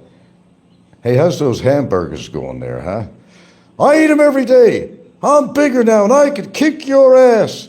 I'm not that frail little guy you think I'm 5'8", and now I got more weight on me. Yeah, you got weight on you, all right, but is it healthy weight? Whatever you say. I don't care what you say. Yeah, I know. You don't care what anybody says. I mean, you've had all your viewers trying to tell you that maybe it's time to shut your mouth because you're kind of in deep doo-doo. I'll be out of here. I'll be home again. I'm married now. Well, I never saw no certificate. Neither did anybody else. I don't have to show anything. I'm married. Okay, you're married, but why are you talking about, I'll get her to do, repeat. Say it again, what you said. Yeah, I'll say it again. She come visit me with a tourist visa. Well, wait a minute, if you're married, you don't have to get a tourist visa. I'm going to get a 13A and everything. No, you're not. You don't qualify for a 13A. Yes, I do. Fuck you, Frank. Fuck you. Fuck everybody. Hey, I'm going to block this guy. What did that guy just say to me? You're gone. Bye-bye. Bye-bye. Boy, you're making friends, aren't you? But now you're attacking the people. Okay, you're biting the hands that feed you. Like Ricky, for example. I did nothing to Ricky. Besides, I apologized to him. I said I'm sorry, but he don't want to take my apology. Well, do you blame him? Do you blame him? He tried to help you out so many ways. So many ways. You try to take advantage of people. CW gave you money, but then what did CW do? After a while, he bailed out. He seen what you were doing with the money. What was I doing with the money? What? Oh, cigarettes and booze? Hey, I could do whatever I want with the fucking money. Not when the money was earmarked toward something else completely. You can't do that. I do what I want with my fucking money. It's my money. No, it was given to you. Those people in the past have given you money because you had a specific purpose for it that you didn't use it for. Hey, I spend my money on how I want. If they gave it to me, I could use it for anything I want. Well, that's part of the problem. You were using money that was earmarked for something specific like lawyers, food, in which you claim you're not getting your Social Security disability when you've been getting it for the whole goddamn time. I ain't getting nothing. I have to go back and I got to do a health exam. Well, wait a minute. How are you living and ordering your grab food how many times per day? How many, I mean,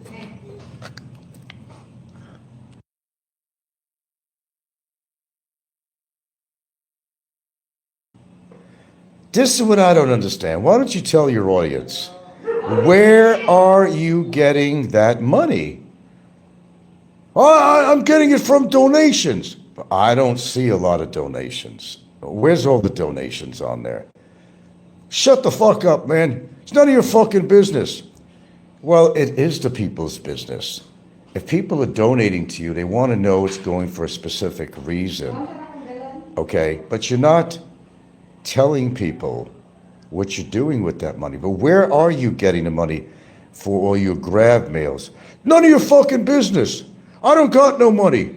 But wait a minute, how many times have I heard you say, okay, yeah, I got my check just came in, or, oh, you slipped, oh. But you're lying all the time.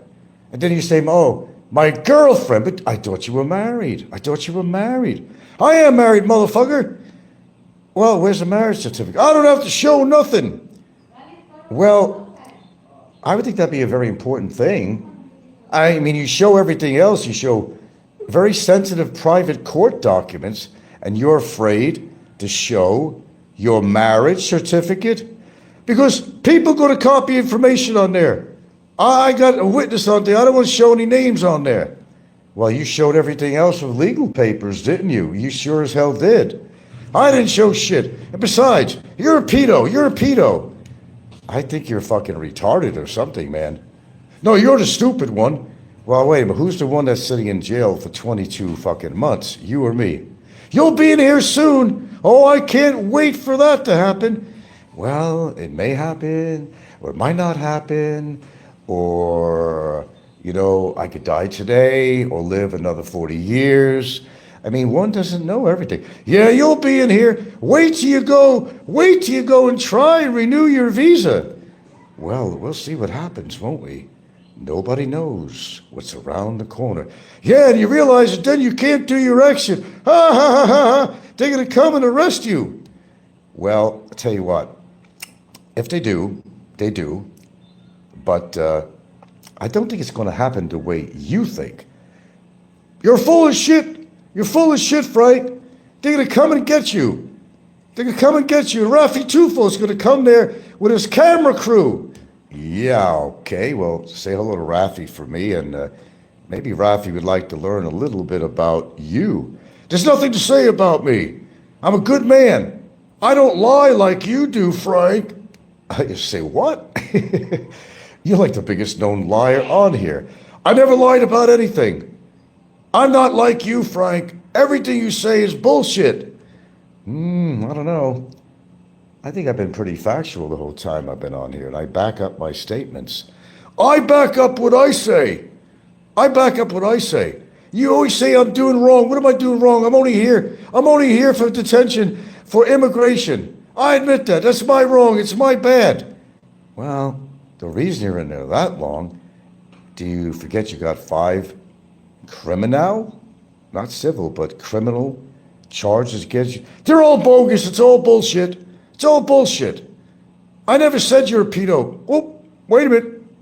I guess I just called you one. Yeah, well, you called me it many times. And you see, that's the difference. One bad is bad. 2 bads is more bad.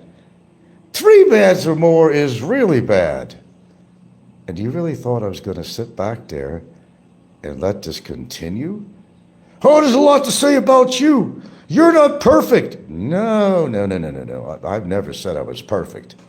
Never did. I don't pretend to be. But you got to understand there, Slick, when you do things over and over again, consistently and persistently, it kind of draws attention. Oh, fuck you. Fuck everybody. Fuck you. Yeah, Ricky, you can have those donations. I'm happy for you. I hope everybody donates to you.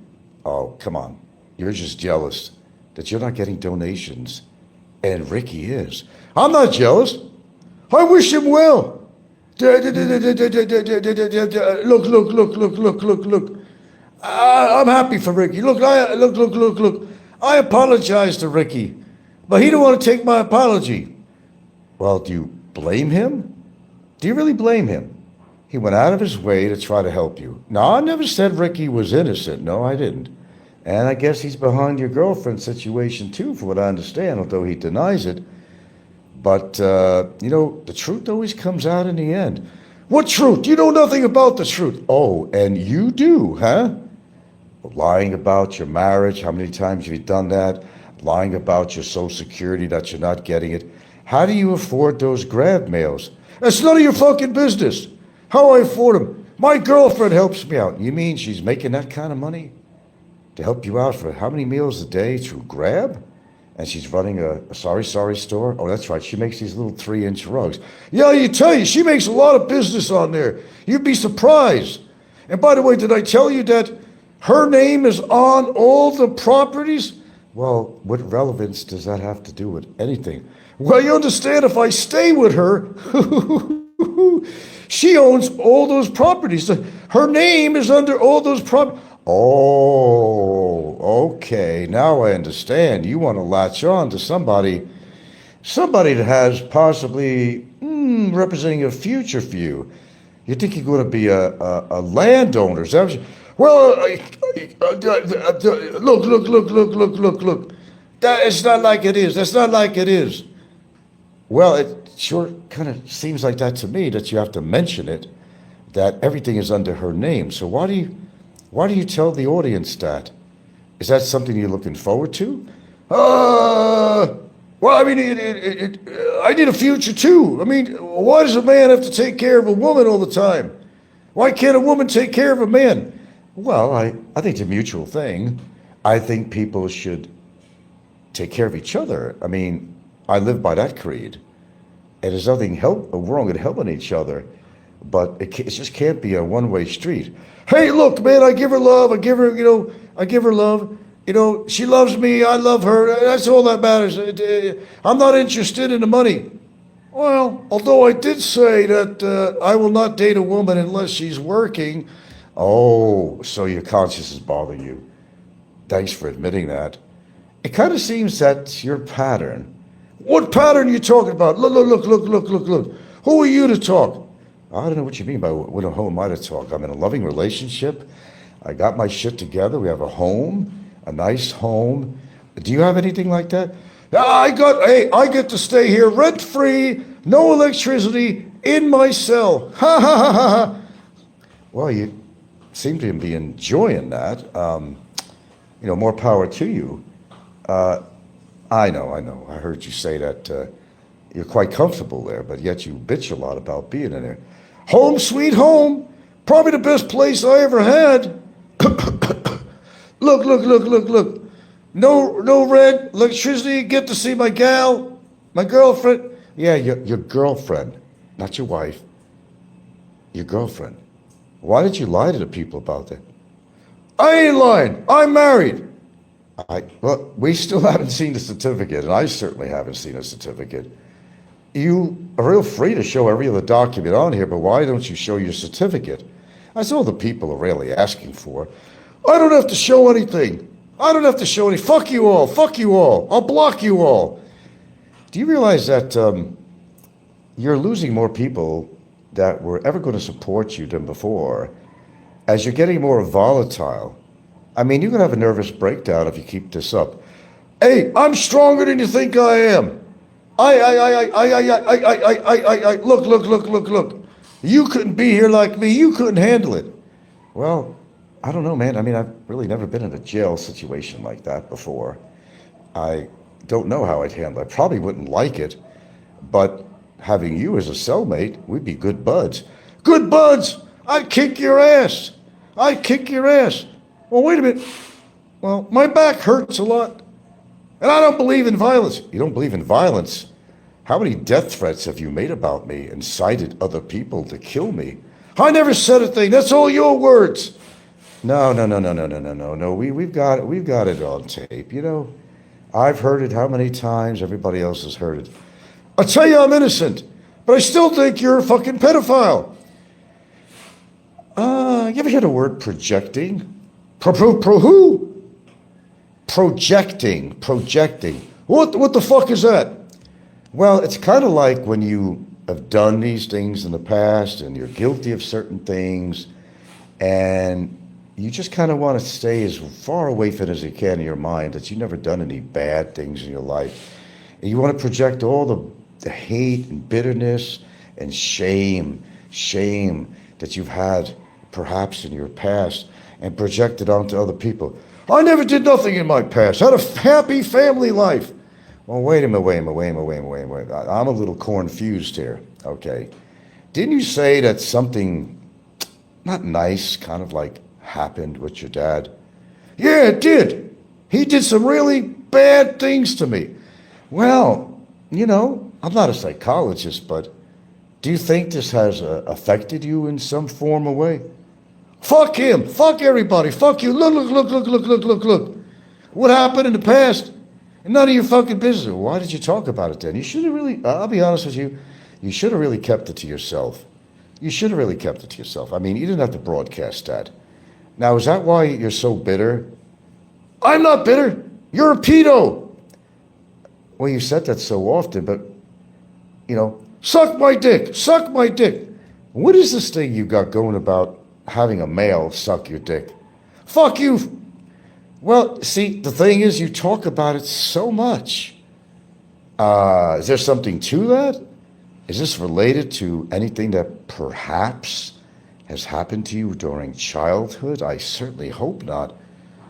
Well, I can't say it happened, and I can't say it didn't, but sometimes I question myself. I don't know why I say suck my dick all the time. Well, I don't know. Perhaps you enjoy getting your dick sucked. Oh, maybe I do. Well, it seems to us, hopefully by a woman. Well, I'm not gender biased. Say what? Okay. But I just noticed you get mad at me or anybody else. You always tell them to come over and suck your dick. Is there something to that? There's nothing to that at all. Maybe I just like getting my dick sucked. Male or woman? Hey, I'm not going to tell. Hey, I'm not prejudiced. Well, I'm not prejudiced either, but I have no wants to do anything like that. Let's try it. You may like it sometime. No, thank you. As I said, I don't swing that way. So what's in your future, Barry? What's in your future? Tell us all about it. Oh, we got to take a commercial break for a second.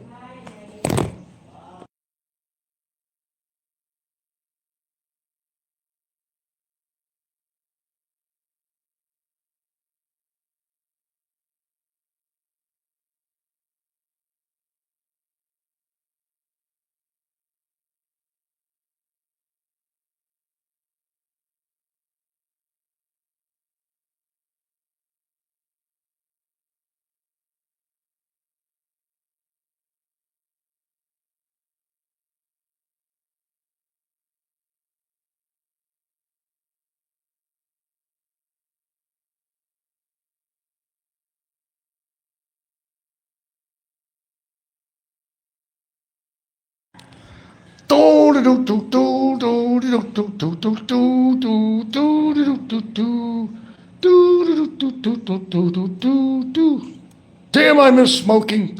But I vape now.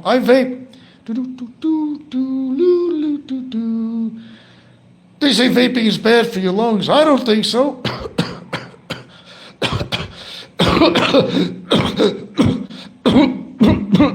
Are you okay, man? Yeah, I'm okay. I had a frog in my throat. Oh, come over my place. We got a lot of frogs over here, buddy.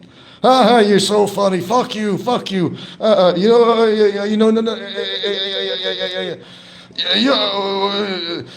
Wait till immigration gets you good. Go over to the office. Try to renew your visa. See what happens. Well, I guess I have to see what happens. But whatever is, and I'll deal with it. Yeah, you're going to deal with it, all right. Then you got to do your exit fee. What are you going to do? You got to do your exit. Hey, you're going to get caught. Well, you really depend on that, don't you? I mean, that's like the biggest thing that you're waiting for. What if it doesn't go your way? Oh, I know everything. I know I'm friends with the immigration. No, immigration don't like you at all, buddy. There's not a government office out there that likes you. They all love me. I mean, hey, on payday, they love me. Oh, I don't mean anything by that. I mean, I share a sandwich every now and then, but I would never break the law. No, I wouldn't think you're the kind of guy that would break the law. And you would never do anything like that. I'm sure about that, because you're such an upstanding, honest person. Yep, I am very honest. What are you doing in jail? It's administrative. Well, my situation is actually administrative. What the fuck you mean by that? Well, compared to yours, you got to understand, if I was an overstayer, it would be unwillingly. No. Shut up. Listen, for once, it would be administrative. Now, what does administrative mean? I'm the king of administrative. I mean, it was, it's administrative because I'm in here. That's the only reason it's administrative. Well, yes and no. In my case, it's not an unwillingness to pay my visa or do an exit. Your case, it was willingness for 7 years. Actually, just really 6.5. Oh, are you proud of that? No, I ain't proud of it, but I admit it. I did wrong. Well, why didn't you just go ahead and to get yourself in that situation? Why didn't you just pay your fees? Fuck that, I needed to drink and buy my Mighty Whites. That came before that, and I love the girls. Well, how did you think you'd be able to get away with this? Well, you gotta, they don't look at you out here unless you do something wrong and bring attention to yourself and commit a crime or something. Well, I think that's kind of what happened. But you couldn't hide from immigration the rest of your life. Oh, I did a good job as far as all that time I did. They don't care about no fucking Americans. They don't care. The law don't care. The law, you get away forever being an overstayer out here, as long as you don't get yourself in trouble. Oh, wait a minute. You did get yourself in trouble. And where did you hide all this time? What do you mean, where did I hide? Well, let's see. You spent some time running away different places, Minganilla, a lot of places. Then you wound up, Moalboal, and then you wind up at your girlfriend's. That got some attention from you. You were hiding, weren't you? I was never hiding there. She know nothing about this. I guarantee you. Fuck you, Frank. You have no fucking idea. I wasn't hiding. Well, to the law, it certainly looks like you were, and that she was harboring you. I mean, come on now. There were agents came there. They seen you where you were. They know you've been there for a while because they've been investigating you. Yeah, how much did you pay him? I didn't pay him anything. I didn't pay him shit. Yeah, bullshit, Frank, bullshit. Yep. Fuck you, Frank. You're a pedo. Well, this is why you're still incarcerated. Because you can't shut your mouth. What about you, Frank? You can't shut your mouth. Well, I'm not going around and every single day, 3 o'clock in the morning, 2 o'clock in the morning, 1 o'clock in the morning, doing shows about you. Yeah, well, it's not even my phone. I borrowed my girlfriend's phone. You mean, did they take it away from you and now what's the story? I heard so many stories. Did they take the phone away from you? Yeah, I know they did, but I got my girlfriend's. Your girlfriend? You mean not your wife? Your girlfriend? I slipped. Oh, sorry. It's none of your fucking business anyway. Fuck you. I'm gonna block you. You're blocking everybody, and they're getting pissed off. A lot of people are swaying in a different direction these days. Ricky is never going to help you again. Fuck Ricky. I apologize to him. You don't want to take my apology, and fuck him. And you expect help from him anymore? Big E has helped you, but my understanding, he ain't going to help you anymore. Fuck Big E. They're a fuck you all. I don't need your money. I'm not on here to make money. Well, why do you got PayPal? Why are you doing a membership? Do you think that's going to take care of all your problems? Fuck you all. I'm not looking for money. Well, why do you have all these platforms on there for collecting money? You know, Super Chats, you know, you got PayPal, you got Gcash, you got a membership fee. Do you really think people are going to want to pay $15 a month to listen to the same shit from you over and over again? I give them perks. And what kind of perks do you give them? Well, you know, I tell the real story. If they become a membership, it's only $15 a month. Well, that's like $1 million to you. You mean you talk about the same shit over again? In other words, you talk about me, right? Well, I gotta have something to talk about. Look, I don't have your talents, Frank. I can't be a real vlogger. I gotta get people to come to my show. Yep. And I need drama. I need drama. Yeah, but that's the only thing you can do is create drama to get anybody to your show. Do you realize you're just a train wreck that happens over and over and over again?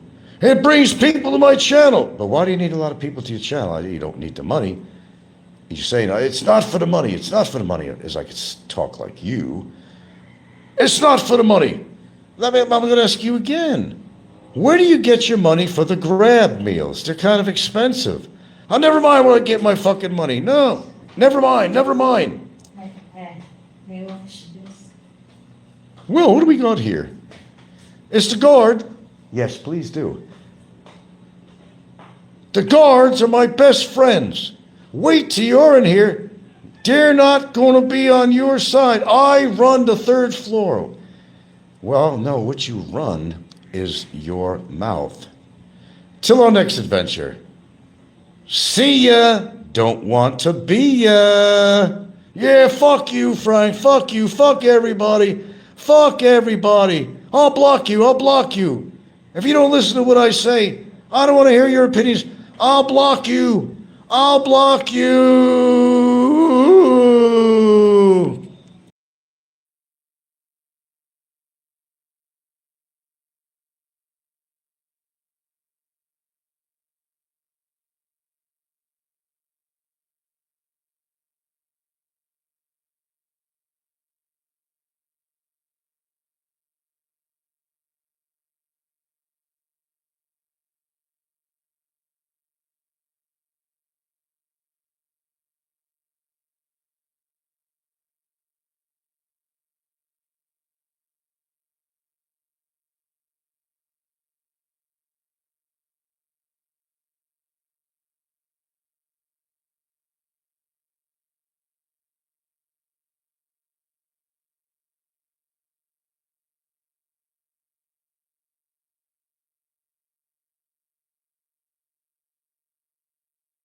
Big brrr.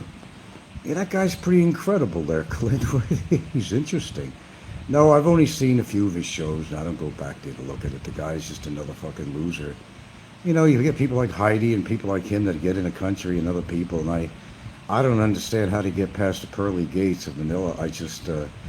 I really don't understand it. The big brrr.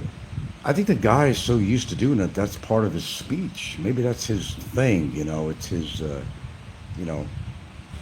I don't know what to call it, the thing, it's his, I don't know, can't think of the word, yeah.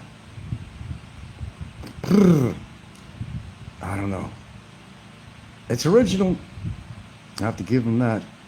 Yeah, I'd compare him to that one dude, whatever happened to that one dude? He was in Thailand and everything, and he was just going fucking crazy, black dude, whatever. I forgot his name. Yeah. The big brrr. What was that called? Big strong. What was the name of the guy's show? I hate to promote it, really. Yeah. Well, that guy's, oh God. It's so disrespectful. And there's a lot of disrespect for the coming to this country. Then they're going to jump after somebody else who've actually done good things while he's living here. I mean, it's just amazing. You know, Heidi, working into a bar. Right? A lot of people say with Heidi, she paid her dues. She went to She went to prison, but with that felony on her record, how did she get through the gates? And that's the one thing I don't understand. I got another guy on here that has child support. He claims that he doesn't. That's a felon, actually, and anything over, $5,000 over time in a period of time, and according to the amount of money, yeah. So I don't know where he comes off as saying I don't know any child support. Child support is my understanding. I don't think there's, in the particular states, there's a statute of limitations on that. I don't think that goes away. You could correct me if I'm wrong, but I don't think it does. The big brrr. That is interesting. That is interesting. Yeah, big dog strategies. Yeah, boy, I think he's going to make a lot of viewers on there. Okay, question 1. The guy looks, if you had to, analyze what this guy's all about, he's kind of ghetto material, the language, he talks about drugs all the time. He says a lot about your background. So here's the thing, and where's he getting the money to, does he look like your average guy keeping on a straight job or something and a pillar of the neighborhood? I don't think so. So where does he get his money to come out here and stay out here, whatever he plans to do? And all these questions come to my head, and how did he get in the country? From when he was on the airplane, he was being rude as hell, man. He was really being rude. How did these people get in this country is what I want to know. They're supposed to be so stringent, looking, well, now more than ever, actually, they're starting to check backgrounds now. I mean, what are they waiting for? I came out of hiding to tell you important info. Take it as gospel. Mrs. Heminger, which is also, let's see, how many people is Mrs. Heminger supposed to play the roles of? I think I lost track on that. Yeah.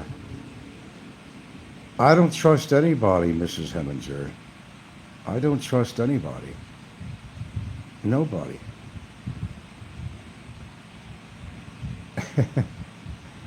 Aren't they all? Gives them something to do, I guess. I don't trust anybody. I could have trusted the TGIF thing, right? That was all planned. Yeah. Oh, I know exactly who I'm dealing with. I know his psychology. I know exactly who I'm dealing with. No, I don't trust anybody on here.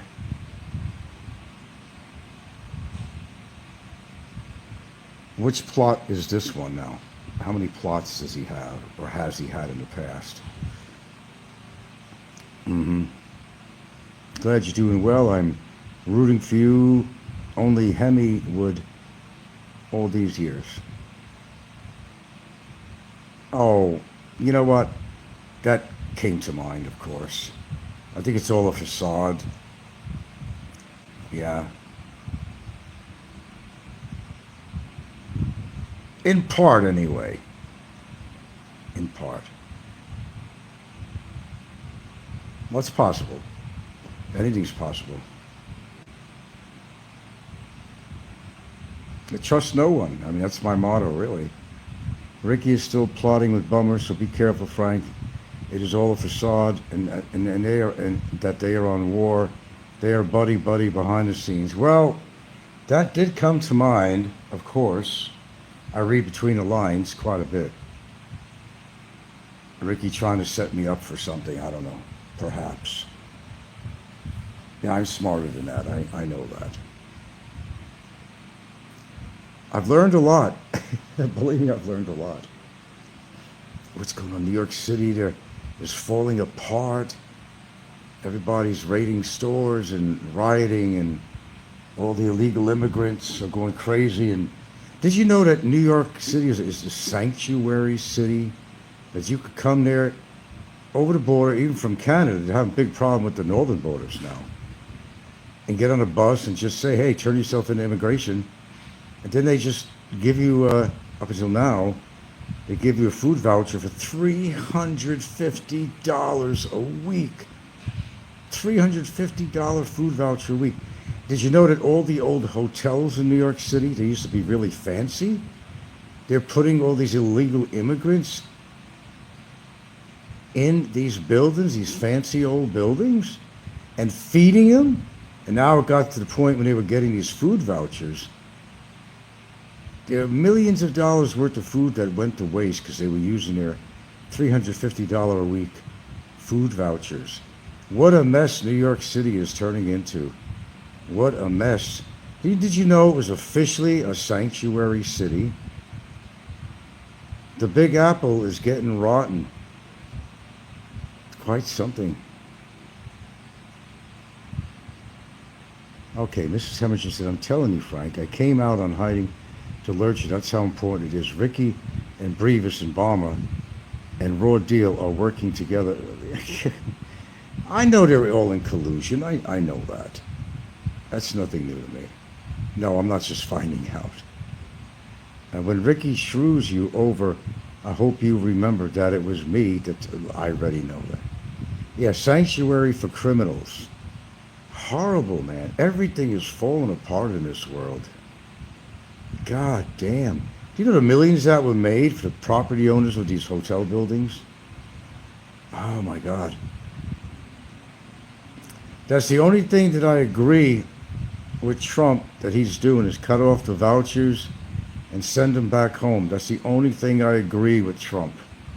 And I do mean that's the only thing. Did you know now Elon is part of the cabinet now. He's part of the cabinet. Unbelievable. Part of the cabinet. What a collusion. You voted for him. Some of you out there voted for Trump. Yeah, you're in for big trouble. People are rioting now. He's making enemies left and right. His ratings have gone down, I heard, too. He's offering a $5 million card. A $5 million card for what? There's just so many things going on with Trump, I can't keep up with it. A $5 million card? What is that all about? I heard wrong about what? No, Trump cut off that card to people. He cut off. I don't understand. You're trying to tell me he's going to give $5 million card for people to enter the U.S.? Come on, what is that all about? That don't make any sense at all. You pay $5 million to get it. You gotta be kidding. You gotta be kidding me. Everything's about money with this guy and power. Look, I told you guys from the beginning, for you Trump supporters out there, you thought it was a great idea. And he has a couple of good ideas, Trump, he actually does. But the rest of it, be very cautious. Very cautious. He is going to turn America upside down, but not the way you were hoping. As far as MAGA, make America great again. Well, he's causing a lot of violence to happen in America now. And mistrust of the government and more riots and rampaging. And how's that helping? $5 million to get a green card. Well, if you're in the cartel, that's just going to invite cartel. That was stupid. The cartel could afford $5 million.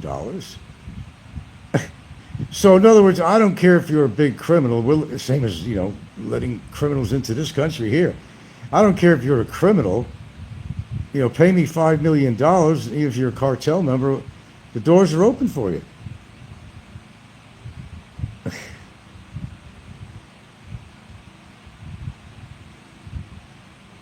Oh, God. Sometimes I'm glad I'm my age, in a way. Kind of see this world fall apart in front of my eyes, really. It's happening. It's happening all over the world. Trump is making new enemies. Insulting Canada, say, oh, bye, I'll make you the 51st state. Changing the name of the Gulf of Mexico to the Gulf of America. He's talking all this shit about the Panama Canal. I don't know, man. It's just hard to keep up. You're out of your element, Frank.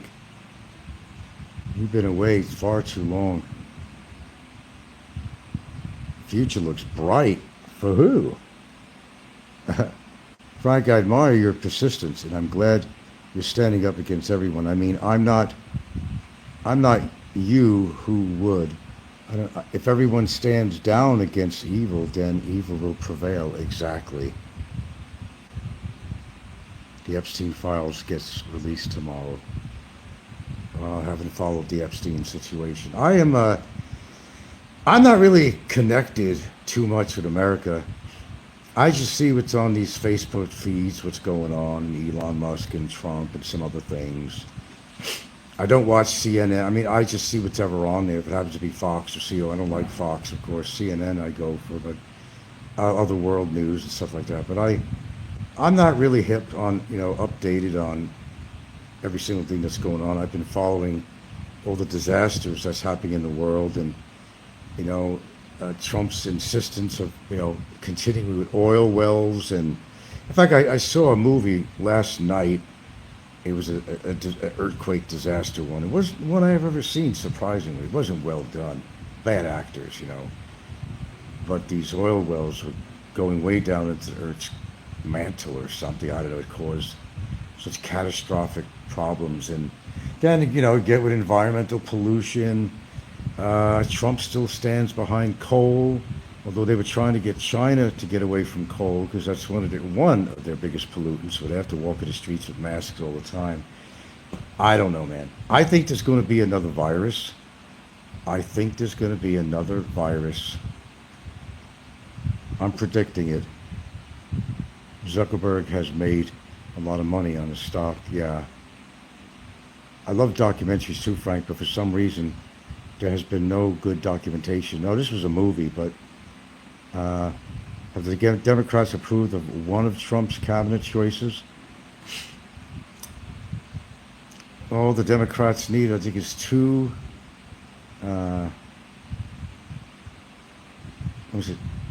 Two new cabinet members that would be Democratic, I think, something to that.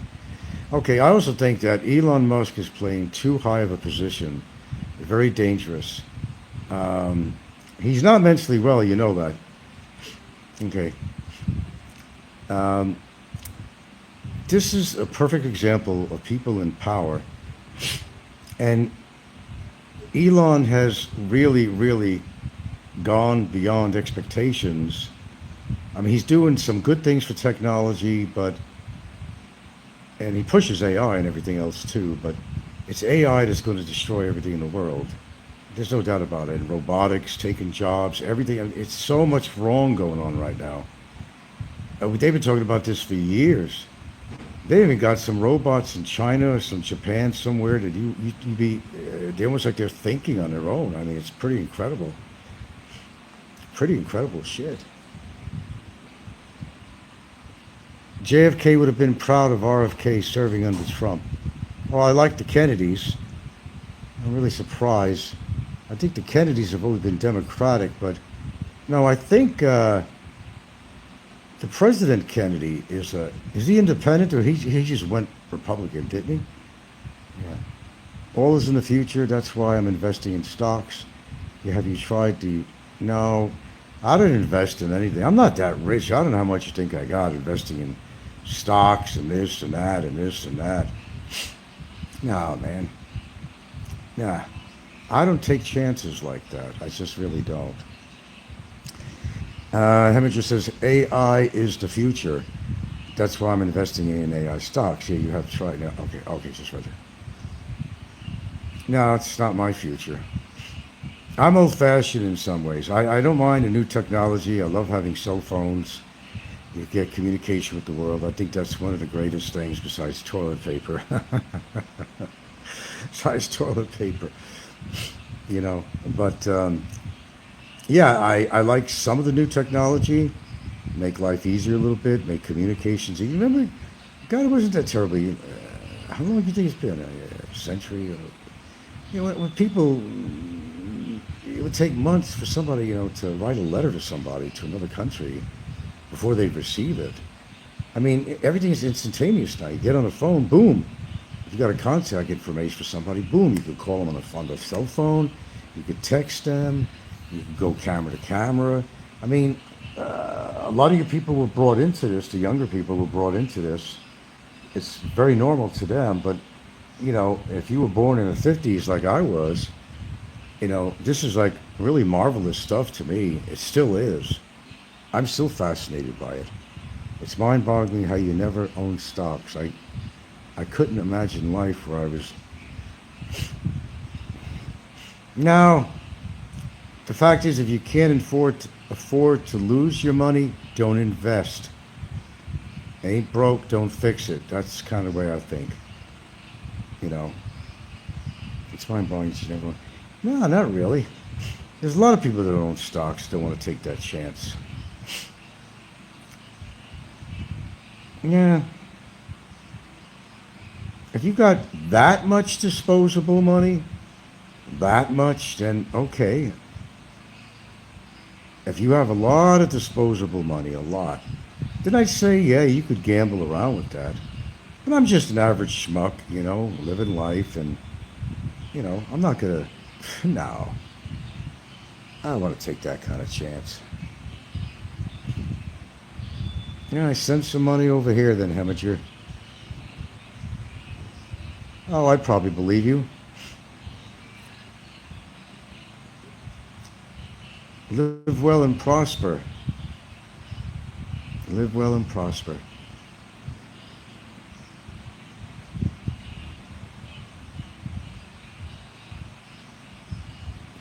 Yeah, I got out of Tesla stock, Nvidia stock, better ones.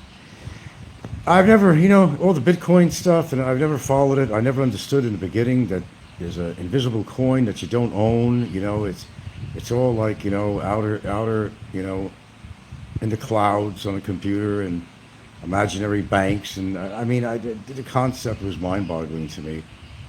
It was mind-boggling. It may come to a point where we don't use paper currency anymore, but that would never happen in the foreign countries. So we're a paper cash society out here in the Philippines, you know. Crypto is crashing hard. Raw Deal and Fairy will be hurting, is it? He might have to delay his trip with Bitcoin crashing. Oh, is that the newest news? It's kind of crashing. Look, I'm going to tell you guys something about this Trump presidency, and I really don't want to go into this shit a lot. Those who voted, that actually was in the States to vote for him, you made a big mistake. The guy is vicious as hell. If he was on YouTube, he'd be the biggest YouTube troll in history. He is vicious, like a viper snake, man. He's a cobra. See, when you give somebody has too much money, it doesn't become enough. They now got the money, but they want to achieve power. And the power struggle, it goes to their head, and they make wrong decisions. I mean, he's rearranging the whole White House in and out, and I don't mean furniture. He's trying to change the Constitution. He's trying to interfere with people's freedoms. When he makes a statement like, don't worry, I'm going to get the country in shape. It may take a few years.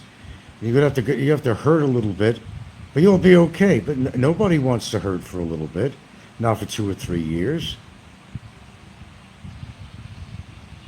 I don't know, man. When Trump tried to make money off crypto, that was the signal of a top. Yeah. I'm tired of people saying you have no fans, Frank. I'm your fan, and that's good enough. Who said I had no fans? I've always had fans on here. They disguise themselves as trolls. They're my fans. You think they're not? And you know how many sock accounts they go under? You would think there's a whole army against me. There's really not. Then against me for what? When you really think about it. I'll take it out of your mouth, Mrs. Heminger. What have I really done on here to be such public enemy number one? Have I spoken the truth? And maybe the truth is what actually hurts people. What have I really done? Oh, I never said I was perfect, but the way they label me on here is outrageous. I'm your original troll, but I was watching you back when you told PV to shove your camera up his ass. Yeah. I think PV's doing pretty well the last time he's ever been on. His face filled out. And where does he get money for his camera equipment? I don't understand. Did he get a job? Did he suddenly become well? What funding is he getting from, and from who? Because he's, last time I ever seen him, he used to talk about getting new camera equipment, and where's this money coming from, man? Yeah, SSI, but come on, where's he living? It's got to be Section 8 funded or something, or he's on SSI. There's still something at SSI. If you are on I'm on regular Social Security. If you remain somewhere a long time and you're on SSI, you're illegal. Last time I checked, that's like government welfare, and they don't want you living in another country and utilizing SSI. And correct me if I'm wrong, Heminger. I have to be, yeah. Well, my brother received Section 8, but they made a special allocation, though. People had a lot of questions about, well, how were you living there at your house at the time when you didn't have a tenant, but you had your brother on there? I'll tell you exactly how. It was an arrangement with county housing, and because basically I was acting as his caretaker. He had a lot of illnesses. So yeah, that was written in stone. I wasn't doing anything illegal like the troll said. Under normal circumstances, normally I think it's true that a landlord cannot live on the same property unless it's separated, I think, by roof, by structural, something like that. But yeah, we had a special allocation made for that, is what happened actually. But they turned the story around, of course, the trolls. But that's what was going on with that, yeah. That's true. PV was committing fraud. Not sure how he was able to not get in trouble. Well, he did get in trouble a lot, He was a preacher, man. He was doing crazy things, acting like a preacher, missionary. I think if anybody was the scourge of YouTube, I still think that PV takes the top billing on that. And I think he still does. I would think so. Yeah. There's a lot of people that are utilizing the system. Well, they say that I didn't deserve to get when I was on disability. How would they know that? I'll tell you what. I have x-rays here and paperwork. Maybe sometime I'll do a show on this. And I'm going to show you why I had disability. I could do very limited kind of work, and if I do something, I pay for it later. If I had to dig something or carry something, I pay for it later. I remember I tried to move something once. That's when the sciatica came in about 5 years ago. Holy shit on a cracker. Oh yeah. I got to be very careful. Because yes, I do have a touch of scoliosis. I don't know what the percentage is, but also I got a lot of, as you get older, you get the disc space in the vertebrae that shrink, stuff like that. There's other things, spondylolisthesis, however you pronounce it. I had a specialist look at my X and said, yeah, your back's a mess. But you see, the difference is I can prove it. Yeah.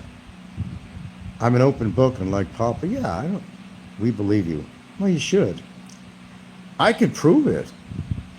I got all them, and one day when I get it set up, I'll show you on camera. And Barry won't be able to show anything of his. I'll show you. I'm willing to show you.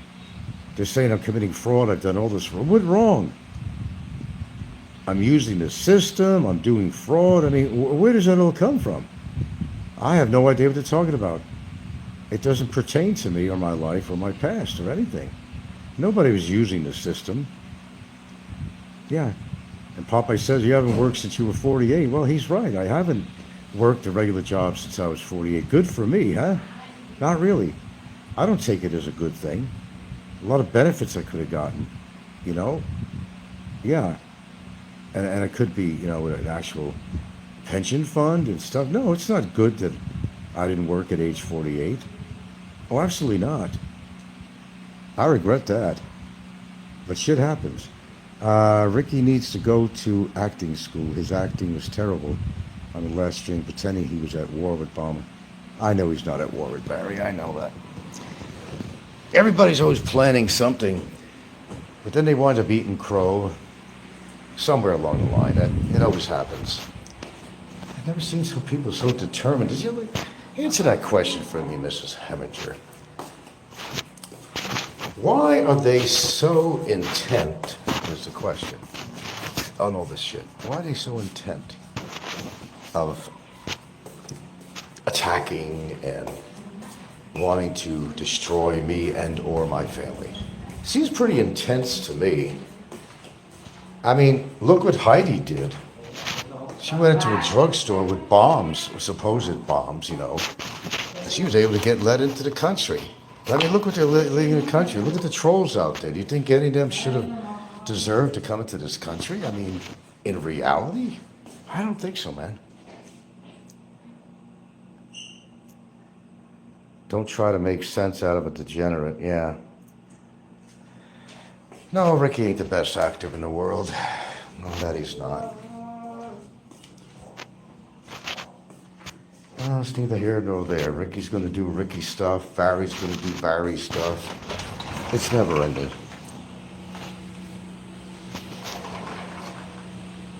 What do you expect? You're not happy unless you're unhappy. That's what it really comes down to. Okay, have a good day. Yeah, they're not happy until you're unhappy. That's just the way it is. And why is that? I've said it 1,000 times. Because they're not happy. That's pretty much it. It's not that complicated. Heidi had to explain when she arrived what happened, I believe. Well, I don't know, man. Something like that? They would not normally let somebody in a country like that.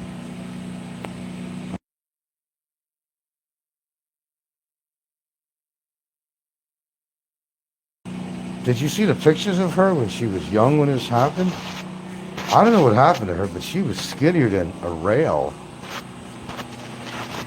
Oh, I mean, all seriousness. She had long, straggly hair, a very thin face.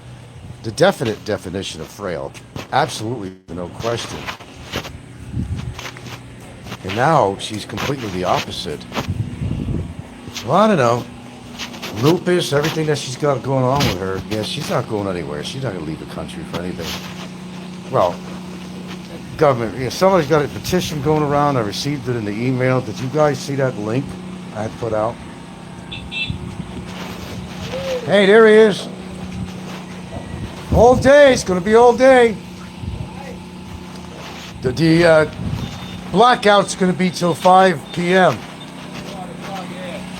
I didn't know anything about it. No, but I got the generator going. For now. Yeah. But 5 till 5 p.m. All right, see you later. I talk to my neighbors and all that. They all know me around here. Yeah, we got yet another blackout. I had nothing about it, know anything about it. I didn't put data on my phone or anything. Well, since I got the new carburetor, it's working. The only thing is the throttle switch on there, it's not really on there really strong, and that comes off. This guy came by, he kind of banded it down with a rubber band or something. I don't know, man. Let's see. Miss Summer, did you see Seth Styles? No, did he get on? Seth Styles is ridiculous. He should stay in a retirement instead of that stupid video I made. Oh, no, that was somebody put that on Big Kevin or something. That repeat video. I think you bought it. No, that was I don't think he was live. That was I think Big Kevin was posting an old video is what he did.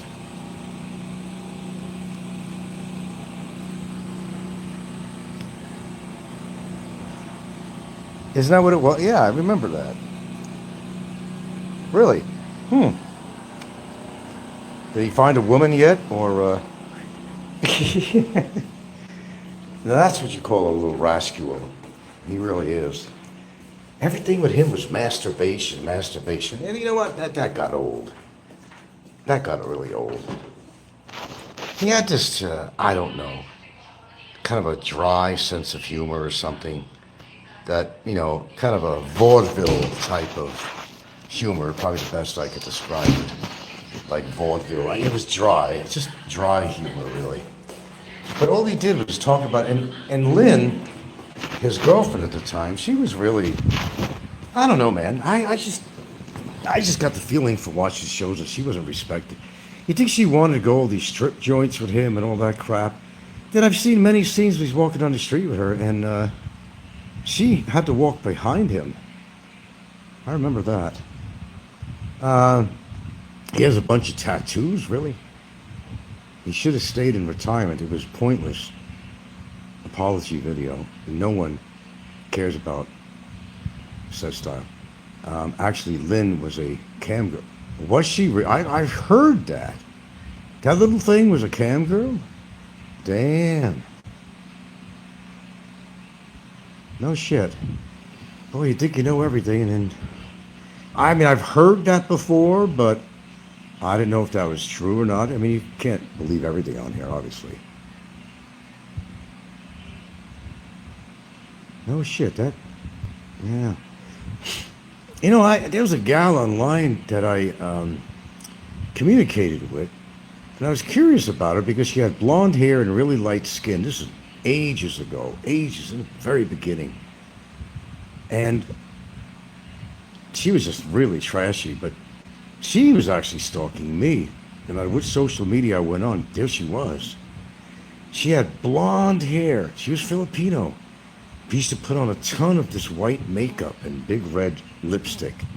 And all she did, it sounds familiar to you, a lot of them do this, she'd spend, her 8-hour day, 10 hours a day, whatever. She'd be talking to every foreigner she possibly could. She'd show a little tit now and then, which she did to me. Never sent her a goddamn dime. And a lot of them do that. And she figures looking white, I don't know. This skin lightening thing is still, I don't know. I don't understand it. Be proud of your skin color out here. I like it. Of course, I'm white as a damn ghost. If I take my shirt off, it's like, I don't care if I built my body up or not. I'd still just wear a t-shirt because you definitely would need sunglasses. I mean, there's no doubt about it. My legs are so white, my chest is so white. Compare it to fucking milk. I mean, I'm white. Of course, I got farmer's tan, my arms like that, but being exposed. But I'm as white as white could be. There's no thinking that I'm not a white man. Yeah. Yeah, I saw the photos. She started it before they met. Really? He was on a site called AC2. Angela's, okay. You guys have seen her cam stuff? Is what you're saying? I never understood such style. I don't know what the big hype about him was back in the day. I really don't understand it. I know that, like anybody who walks the street of Angeles City, he got all the viewers because of that, because he basically promoted the prostitution in Angeles City like, Philly and the Philippines did. He certainly did. Oh, I'm not going to take that statement back. He certainly did. I think Philly and the Philippines is totally out of his element. Totally out of his element. I can't picture him in the province. Mrs. Hemmer says, yeah, I guess someone told Says about it because they got deleted on the site a few months ago. Huh. Look, I'm not going to pretend that I understand anybody on YouTube, okay? For what I've experienced in a number of years I've been on here in this media, I'm still baffled. If this is a segment of our society, then we're really in big trouble. I'm sure his Jewish mother was disappointed. I would think, I know Jewish mother. I grew up in a place I had a lot of Jewish mothers, and I knew a lot of Jewish people, had friends that were Jewish, and I know Jewish mothers. Yeah. I know how they think, and definitely so. Yeah. I agree. Society is going to hell in a handbasket. It's horrifying, our future. Yeah, well, the future is here. I used to talk about what's going to happen in the future to society. But guess what? It's already happened. It's not, the future. It's here. It's arrived right now. Idiocracy, isn't it? Yes, it is. So much of that. A lot of people on here say, why don't these YouTubers just leave each other alone? You can, but you got to be willing to. But I think that, like I say, it just comes to a point when you got to say, no, I can't leave this alone because this has gone a little bit too far. I think you understand. See, nobody's in my shoes out there. I also say that a lot. They're not. They don't understand why I'm pushing a situation. You know what? It make no difference. If I was going to get deported, I still wouldn't stop what I'm doing. I'm willing to sacrifice that to keep on keeping on my court case. I'm willing to make that sacrifice if it happens. I'm not telling you what's going on with that, but I will tell you that I'm gung-ho all the way, no matter what happens to me. That's it. I know that's a crazy statement to make, but there's no negotiating at all. There's nothing. It's done. He's damaged also my girlfriend. And then what he had his girlfriend do. And I have to disagree with Ricky and all the people on that. If you've been following that stuff, and since you guys know everything I say on here, you even write it down, you copy it, you produce the videos, I'll say it one last time.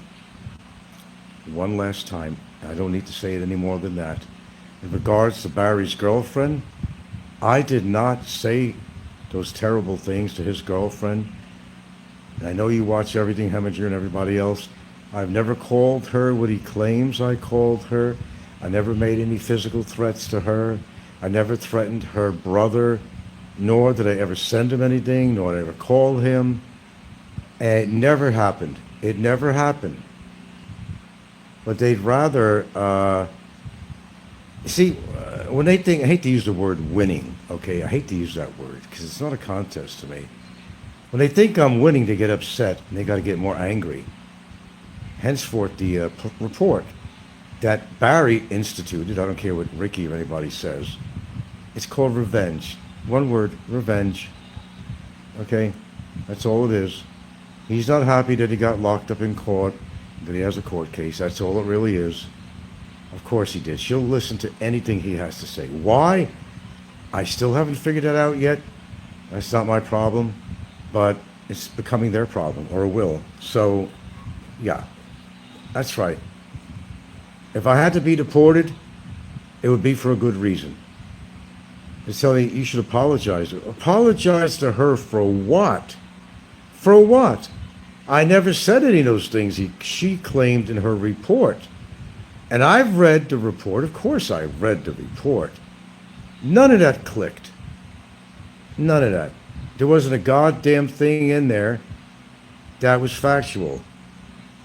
Yeah. They are rage baiting you. Oh, okay. Heminger says, Raw Deal needs to worry about his losses in Bitcoin than worry about your LOL. Did he postpone his trip? Something must have happened with his Bitcoin, huh? Heminger says, deportation would be at least with only a year. You could go to Thailand for a year. Okay, here's what I see. If something like that happened, look, I was gone from Sex Pet Hunters, but Jay Stillman needs to focus on moving out of his mother's house. Okay, revenge, but based on false allegations, says Anthony. Yes, you're right. If I had to leave this country, okay, say it was for a year. Look, I was in Hawaii over a year when the COVID situation came out. I survived it, went about my business every day. because I didn't have a choice. I couldn't come back into the country. What choice did I have? I could bitch about it, and I did bitch about it, and oh, did I bitch about it. Of course, I want to be back with Gilda and be home and all that stuff. Of course, that's logical. But, time went fairly fast. At first it did. I thought I was only going to be gone a couple of months with the COVID thing. But when they opened up the doors to the Philippines, I didn't run away from Hawaii because of the problems I was having with my tenants. Hell no. That was being taken care of. The house was being sold and everything. Got them out of there, got them booted out. I was ready to go. I wasn't running away from anything. And it was a civil case anyway, but I'm not going to repeat that again. When they opened the doors, I got my Q code, I got everything, had my vaccinations. I was on my way. I got a ticket and I said, I'm out of here. Although my brother got used to me being there, I felt bad a little bit because finally he got to spend over a year with me again. But, sometimes you got to leave the nest. I had a life in the Philippines too. So, yeah, it was excellent, par excellent when the COVID thing lifted and I was able to get back into the Philippines. And actually, where I was going with this was that if I got deported, Barry likes to say, well, I didn't rape anybody, I didn't kill anybody, I didn't do anything criminal in that sense of really hurting somebody, I didn't rob a bank, blah, blah, blah, blah, blah. Well, I didn't do any of that shit either. And by the way, deportation, again, I'm going to repeat something here. There's a big difference between me and Barry on a deportation issue. And his issue, he was totally, willing to elude the immigration system and not pay his fines. With me, it actually is, I'll repeat again, I said on another show, and I'll use the same word, actually is administrative. Because administrative puts a charge sheet. By the way, let me tell you what a charge sheet is. A charge sheet is a complaint. It's not a court case, it's a complaint. And they call it a charge sheet. And it's up to the people in the immigration, there's a group of people that get together and they look over paperwork of both parties and blah, blah, blah. And they have to come to what they call a resolution. If I had to be deported, unlike the other guy, he's going to be a permanent blacklist because he's got two things against him. He's got a long, long immigration overstay, okay, and he's got a criminal case against him. He gets convicted, that's it. That's it. He will never be able to come into this country because he'll make an excuse. Well, I'm tired of the Philippines. I don't want to go back there. Fuck the Philippines. I'll go see my 8-foot uncle or whatever. He'll take care of me. I got a big fortune there that they're holding on for me. Something like that, No, he will never be able to come to the country. I don't think that would be the case for me because, as my attorney said, you didn't do anything criminal, Frank. Don't worry about it. If you didn't do anything criminal, I didn't do anything criminal.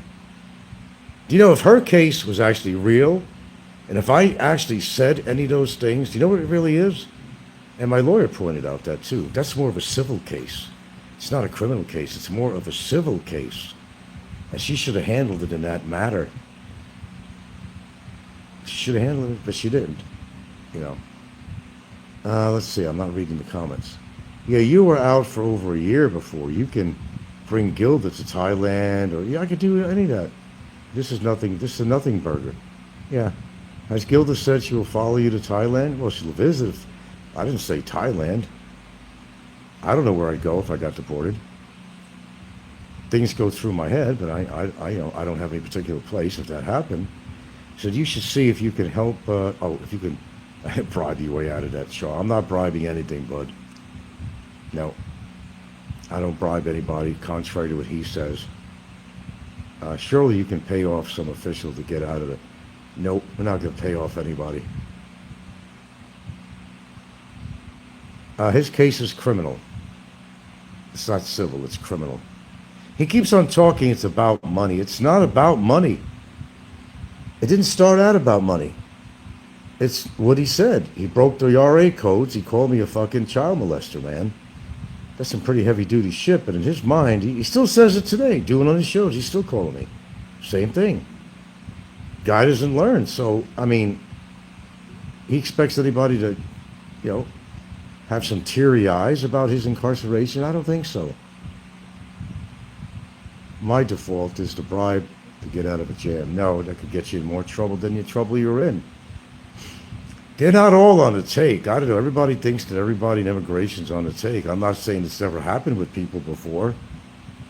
We've heard of a lot of cases where they were fired for taking bribes or asking for bribes, but there's ones that get away with it, there's ones that don't. But you may try to bribe somebody who's totally square, and they'll put you in trouble. So you try to go to the supervisor and say, hey, this guy tried to bribe me.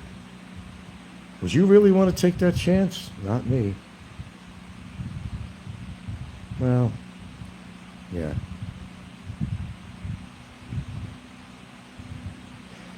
Well, that could have been a setup too. I'm telling you, man, you got to be careful with shit like this. Don't be stupid like Barry when CW gave him 50,000 pesos that time on camera. And Barry himself said, yeah, for 50,000, yeah, I could find a prosecutor to bribe to get me out of this situation. Can you believe that the intellect, the lack of intellect with this guy? That's just one thing he said where it's proving lack of intellect. This is one thing. When they are demanding a bribe, like in my instance, yeah, but you never know if they go through with it. They could take your money too and not do anything for you, Mr. Senator. I bet Bebot's bribe. What happened with him? He don't have a show on anymore.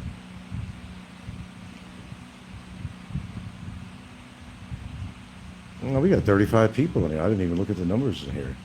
But only 4 thumbs up? Oh, come on now. Seriously? Hey, did you like my last show? Did you find it entertaining? I think Popeye did, because normally Popeye's little soliloquy at the end, it was nothing burgers. He had really nothing too bad to say. That's the way it works with Popeye. I think Popeye was very entertained by it. I think he was. I was just telling you my real world experience. I had serious charge, but it was a false one. They took the bribe money and let me go. Well, I'm not bribing anybody. That ain't going to happen. I don't take those kind of chances. Never will. Nor will my lawyers get involved with any of that kind of shit, because they're not like that. No, stay away from that kind of shit. I'm not saying it ain't going on. I don't mean with me, but other people. I'm not saying that it ain't going on. It's quite possible. Because to tell you the truth, that report would have never made it to somebody's desk. That's my opinion. That report would have never made it to somebody's desk in immigration. That's my opinion. There had to be something more involved in that. I can't tell you what it is because I don't really know. We could use your imagination that there's quite a possibility that there was a little chicanery going on, but I can't prove that, so I'm not going to get an official to tell me, yeah, man, I got money from somebody, and oh yeah, I'm going to tell you who I am and how much I got and everything. That's just not going to happen. Did it happen? I don't know. Could it have happened? Certainly, why not? It's done all the time. I think they're pretty common in this country, but not just this country. Yeah, I think it's pretty common. I think so. Do I think, do you think most are corrupt in PH? I can't put a number on that. There's corruption everywhere, man. Yeah. You think Trump isn't corrupt? Come on, man. Money could get you out of just about anything, but it's according to how much you're willing to give somebody. That'll make the most innocent people, turn their head and say, I gotta be a bad boy at this moment because this is too good to give up, and yeah, it's enticing to some people, This is the worst. True, the worse the crime, the more you gotta give. Absolutely.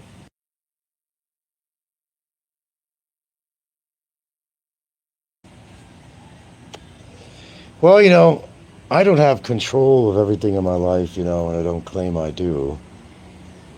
They're just counting the minutes now. They're counting the minutes. Oh, if you didn't get in and do this now, then you're in big trouble. They're going to come and pick you up. I don't think so. But there is a difference between administrative and outright unwillingness to pay your fines and exit the country. This is my situation. If it happened that they would want to deport me, well, as I said, there is still, although the other guy thinks that we don't have any legal rights to further our efforts to quash the bullshit and prevent the deportation, but there is. He thinks the minute that my visa expires, he thinks they're going to be at my door picking me up. I don't know where he gets that shit. It's not the way it's going to happen. Let's see. Even with bribing, I don't think you can always get out of things, right? No. Sometimes you can bribe your way out of things. Sometimes, Mrs. Hammer, some foreigners are rotting in jail, so they either didn't pay enough to the officials could be bribed. Well, I can't say what's going on out here. I know that does happen. I think it's common. You hear it all the time. But you got to watch what you say. Don't. He's actually accused prosecutors of taking bribes, saying that boy, that's where he got himself in a shithole. He's actually saying that I bribed, that the immigration was taking bribes from me. Do you know what he's saying to immigration? Do you know the black eye he's given to immigration? That's going to come back to bite him in the ass, I think, in some form or way. I'm sure it will. It certainly will be brought up at some point. Well, they've already got copies of all his statements about what he feels about the immigration. You can guarantee that.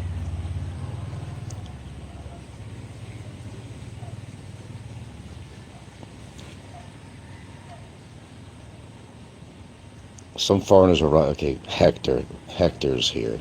Aren't you a troll? Frank doesn't like the risk-reward ratio of Katong, Tagalog word for dirty money. No, I don't. No, I don't. I'm not going to play with dirty money. They might be doing it for all I know, but... Look, if you really think somebody did something that terrible that they deserved to be deported from this country, when you look at these goobers on here and see what they've done. So it's really easy to break up a family. What does my girlfriend have to do with this, right? What does her children have to do with this? Then he turns around and says, well, how about you separating me from my gal? Well, if I really believed that he had regard for his relationship and he really loved the woman, and that his family was really part of his, when the fact is, he said it himself, that the family is not behind him, they're not supporting his back on this, and lying to the family, and is telling the family that he's actually in America working or something, then why are they trying to hide this? Why is his girlfriend trying to hide this? Saving face, right? That's all it is. Saving face. Frank doesn't like to risk. Yeah. 34 here. No 4 thumbs up? You're being generous today. I mean, look at that. Seriously, what I just said. Why all the hiding? Why all the hiding? If he was some exemplary man to be proud of by any woman, it doesn't have to be her, why would you hide everything from the family? Generally, a family will support their daughter's decision. They may tell her, I don't think this is a great idea. And they may continually tell her, you're going to get hurt. But when you are a grown-ass woman, you have the right to make your own choices, although the family may not approve. But they're just going to say, well, you know, we talked to you about this. You know, it's your destiny. You know, we don't want to have to say, we told you so. That's probably what a family would do. They would say, look, I got to be supportive of my child. Let her do what she wants because she's going to do it anyway. And then later on, when she starts crying and she's an emotional wreck and really needs a psychiatrist and really needs us for real reasons, not made up shit, then, you know, she'll really need a fucking shrink. And how do you know that if she is seeing a counselor, how do you know? How do you know that she's not seeing it from all the stress going on with this crap with him? Holding in the truth from her parents and you know, not the family and not telling them what's really going on. How do you know that's not going on right now? You don't. You don't know that. They're not going to tell you everything, man. They're not going to tell you everything. If she's stressed out from something, it ain't me. There's nothing I've done that would make her that stressed other than being opposive to her boyfriend. I mean, that's about it.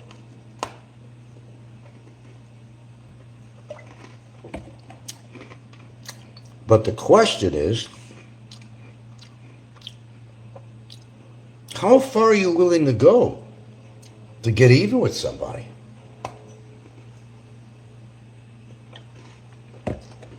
If you're wrong, you're wrong.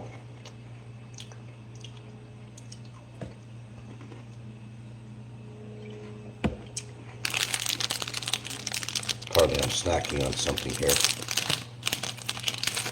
Are you using your regular attorney or an actual... No, I use my attorney.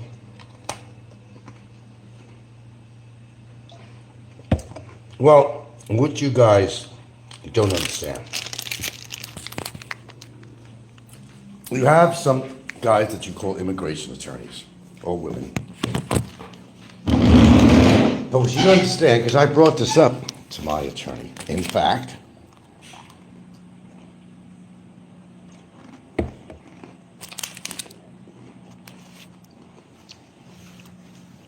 pardon me, he says that all attorneys are trained in all aspects of law. They do know about immigration law, and what they don't know, and I've seen it in his office too, actually showed me it. We have a big ass book about immigration laws. I've seen the book. It's about 6 inches high. No shitting around. No, could have been that. At least 4 inches thick. Okay, 4 inches thick. Attorneys have to be trained in all aspects of law. All. 36 viewing, damn, you should be making some money. It's not about the money.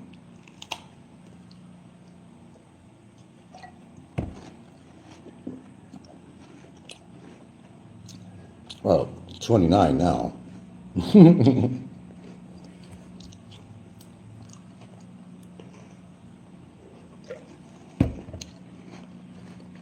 So to get to your earlier point you made to me, Mrs. Heminger. Okay, I'm done here.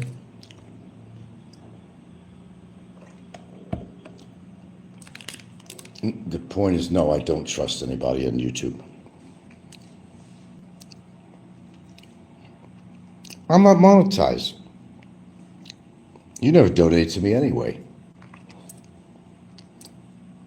I got a Gcash out there somewhere, but I only had a couple donations when I put it out. They're going to donate to the bad guy. That's the way it works. No one rides for free. Time to monetize. That generally doesn't work well for me. There's always controversy with my channel, but basically people want to support the bad boys. That's just the way it is. I didn't make the rules. Forever, I want to be forever young. Speaking of that, boy, I just can't get over some of the stuff I watch on these feeds. These famous people, they were looking so fucking beautiful back in the day, and what they look like now, it's just amazing. But anyway, I don't want to get into that. I found that really interesting. I watch these things. They're always using that song or something else. It's forever. I want to be forever young. And I get sick and tired of watching Sylvester Stallone on there. He's got some beautiful daughters, though. He's got a lovely family, that's for sure. He really does. All prim and proper, of course. He's worth millions. The life, he's always pushing the life he's living out there, pushing his wealth on camera to show, hey, look at me, how successful I am. A lot of them do that. I'll tell you one thing I respect. There's one billionaire out there who wants to name him, that lives very simply in a house that he's owned for decades and decades, drives an old car, eats at McDonald's. Warren Buffett. Very good. So Sylvester's kissing up with Trump and Mar-a-Lago. I don't know, man. I don't know what to say. Yeah, I know he's become a Trump supporter. I kind of lost respect for Stallone with that, of all people, really.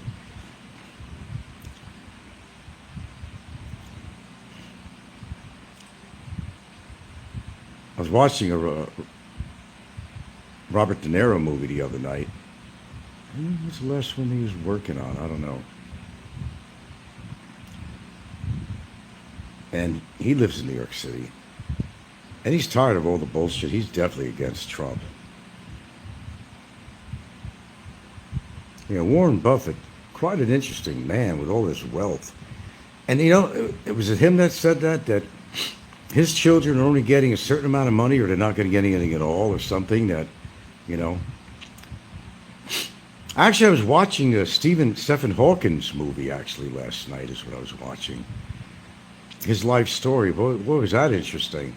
Stephen Hawking, boy, that was an interesting story. They only thought he was going to live maybe a couple of years. As it turns out, his wife, his lovely wife, she stood by his side all this time, no matter what. But then they hired a good-looking guy. Well, I was a friend of his or hers or whatever. And she couldn't handle all the extra work around the house with him losing his ability to walk and everything, and hired him. But she got so used to him. And he was a nice guy, too. And they wound up getting married later on, but Stephen Hawkins, when they got rid of the guy, but well, before, you know, this is like, you know, earlier, when they got rid of the friend they were using to take care of him, you know, and they got a nurse in there, they fell in love. And he gave his wife the boot. Jane was his wife's name. He gave Jane the boot. That's what happened. She still loved him and everything, but just look, understand something. The funny thing about his disease, which was Lou Gehrig's, nothing worked anymore except, you know, his private part.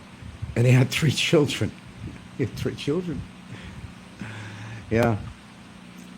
But I got to give him the strength that this guy had. He didn't give up. He didn't give up. He just didn't give up. Came with some interesting theories, several books or so. Made a, you know, considerable amount of money. You know. And he did well. But life moves on, and I guess after a while, and here's the problem. Here's the problem with the really old guys who married these young Filipinas. The problem with that, while the guy could function every way, if you know what I mean, she's still young. And the older he gets, if he develops any diseases or he doesn't have the capability of having or performing sex, well, she could be cheating on him. And that's something that, if you got to get them that young, I mean, like a half a century difference in age, the age gap, that's dangerous in many ways. I think it is. Yeah. You got to decide what you're getting married for and just spell it out. Is it for the money? You do this for me and I'll do this for you. Is that what it is? If that's your arrangement, I guess there's nothing wrong with that. If that's your arrangement. It's better to marry for love rather than, wanting the guys that come here with some really pre-existing health conditions, and they're looking for a nanny or, a caregiver, specifically a caregiver. Yeah, well, if that's their arrangement, that's fine. That's fine, if that's their arrangement.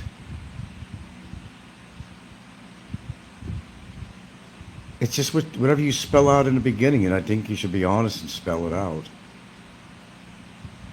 Or like, girls, I think you're a special guy, but, I'll be with you and I'll do whatever you want me to do, but you're going to have to take care of me and the family too. See, I draw a line. Believe me, I draw a line. I've known guys that have been giving money like crazy to the woman's family. That's the biggest mistake you could make. I never did that. If I wanted to give them something, I would, but they knew me well enough to know I'm not a sap, I'm not a sucker. They know, and that's what's so great about my relationship, because the only thing I'll help out is when, the kids need something, But the family gives in too. I mean, they help out each other, that family, and for their needs, school supplies, all that. We help out with that shit, and they need a uniform or something like that. But no, we're not giving out like we're giving out paychecks every month to the family, and it's nothing even like that. The family will contribute to a funeral fund for Gilda's mom, who just turned 89. She could last forever. So that doesn't become a burden on the family later on. And that's what you do. But other than that, there's no money flying out of my pocket into the family's hands. It's never been that way at all. Marjo Graux had a funny saying. Yeah, I know. I never want to be part of an organization that would have me as a member or something like that. Is that the one? I never want to join something that would have me as a member. Yeah, he said the problem about doing nothing is never knowing when you're finished. Oh, that's a good one. Well, if you got sucked into that kind of shit, where you're trying to impress your girlfriend with helping I got sucked into that a little bit with the first girlfriend, because I brought with me all kinds of little knickknacks. I don't know how I got through it with immigration. I actually had an army battle knife I gave to one of the brothers. I had a really great white shirt. It was buttoned up, but it was really sporty, and it was really nice for the tropics, and I gave it to one of the brothers because I kind of thought I wouldn't see myself wearing that. She got a perfume that she wanted, a favorite perfume. Oh yeah, and it had an old, made by Kodak, if anything, really. I think it was a cell phone. It was only good for games or something, And rather than throwing it out, she figured the kids. She had 2 kids, supposedly, that they would use it for games. And that's about as far as it went. Oh, okay, there were a few items of clothing for the kids. So I did put out a little bit of money. Not a lot, though. I didn't get really sucked in too hard. But don't find yourself in that position where you want to make a good impression on the family. This is when I came there, when we were on a trike, and not terribly far away from where she lived in Balamban. We stopped into the supermarket, and I remember having pork adobo, or some kind of adobo I had. I wanted to have it. I said, well, tell you what, your mother want to, because I was hungry anyway. If I buy the ingredients, would your mother want to cook that up or something? She said, yeah. So we went in there, and pork, potatoes, whatever we needed, bay leaves, I think, whatever it was, And we did. But I will tell you, man, that was in April. It was so fucking hot. And I did look like shit. I looked in the mirror of the, well, actually, when I looked at a video, when I was pointing it to myself on a tripod, I said, from that plane flight and everything I did, I admit I looked like shit. I really wish I could have prepared myself a little bit more. I did look old back then. I don't know. It was the trip. That was everything. I don't know.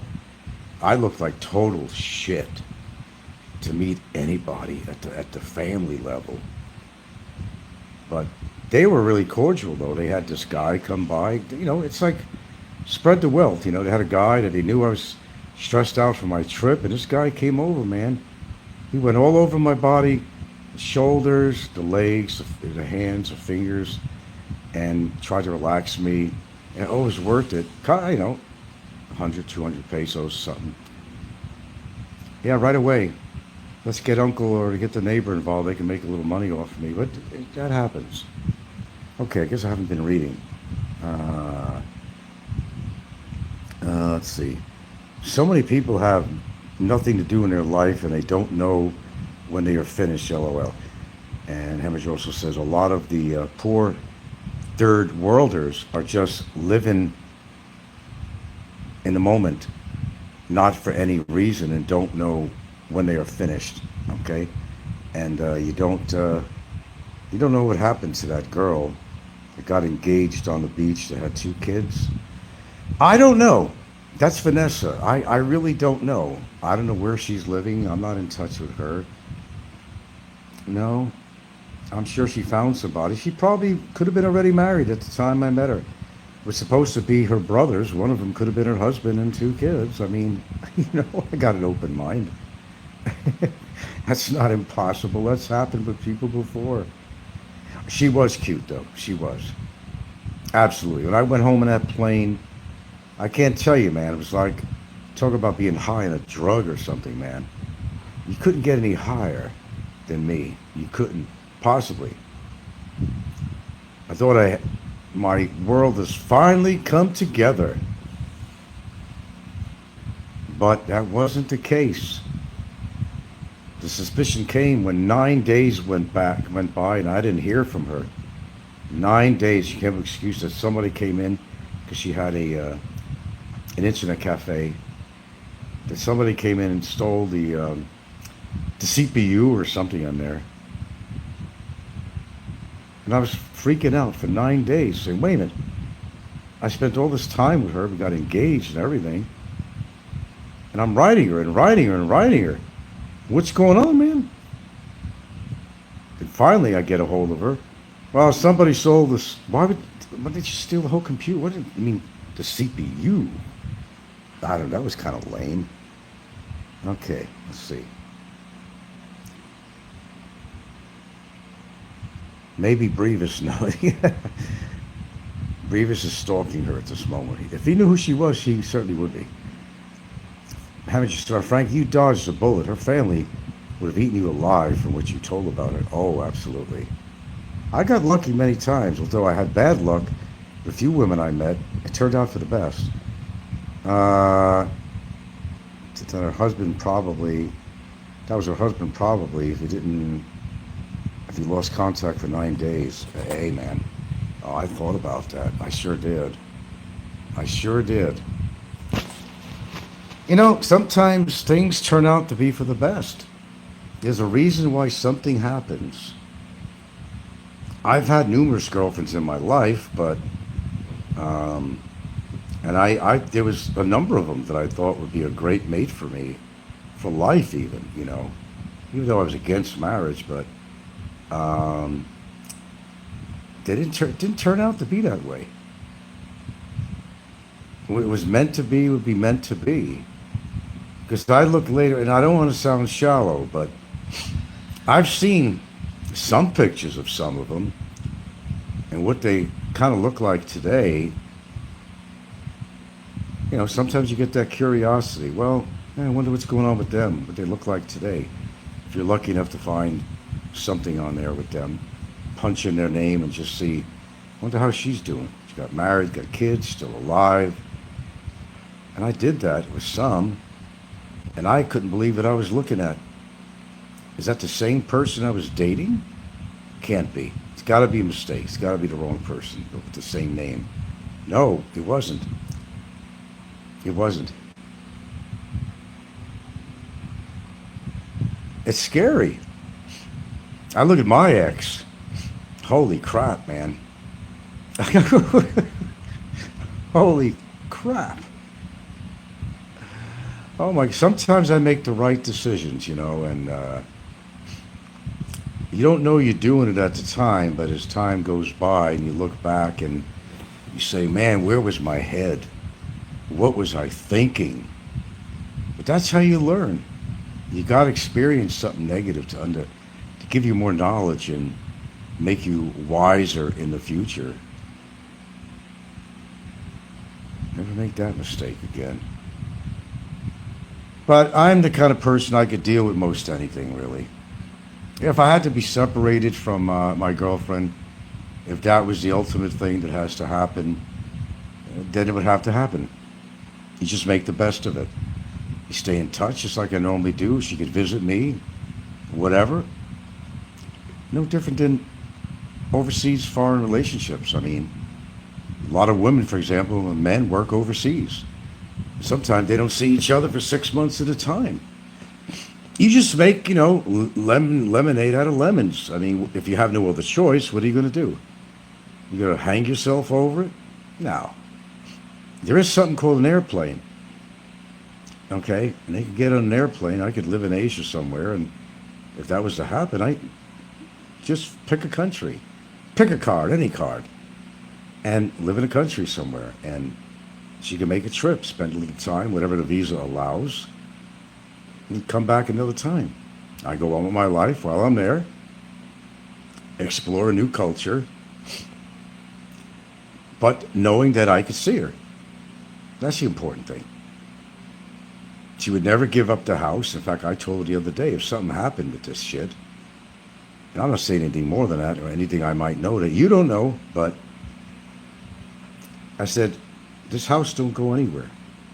I said, you wouldn't sell the house to be with me? No, no, no. I said, I gave you this house for you, for your future. This is yours. And I bought it for a reason, so you have a future. So you don't have to pay rent, you have a place to live. I said, something ever happened like that? You stay right there. Just come and visit me. That's all. I mean, what else are you going to do in a situation like that? I mean, if you have no choice. I mean, you have no choice about it. What are you going to do? What are you seriously going to do? You got to, it kind of is what it is. Or is what it could be. And that's all. Can't cry about it. But we're going to hopefully make sure that doesn't happen. It ain't over till it's over. You want to wait for that fat lady to sing? That could be a long time. Maybe she's got a sore throat. She can't sing anymore, you know?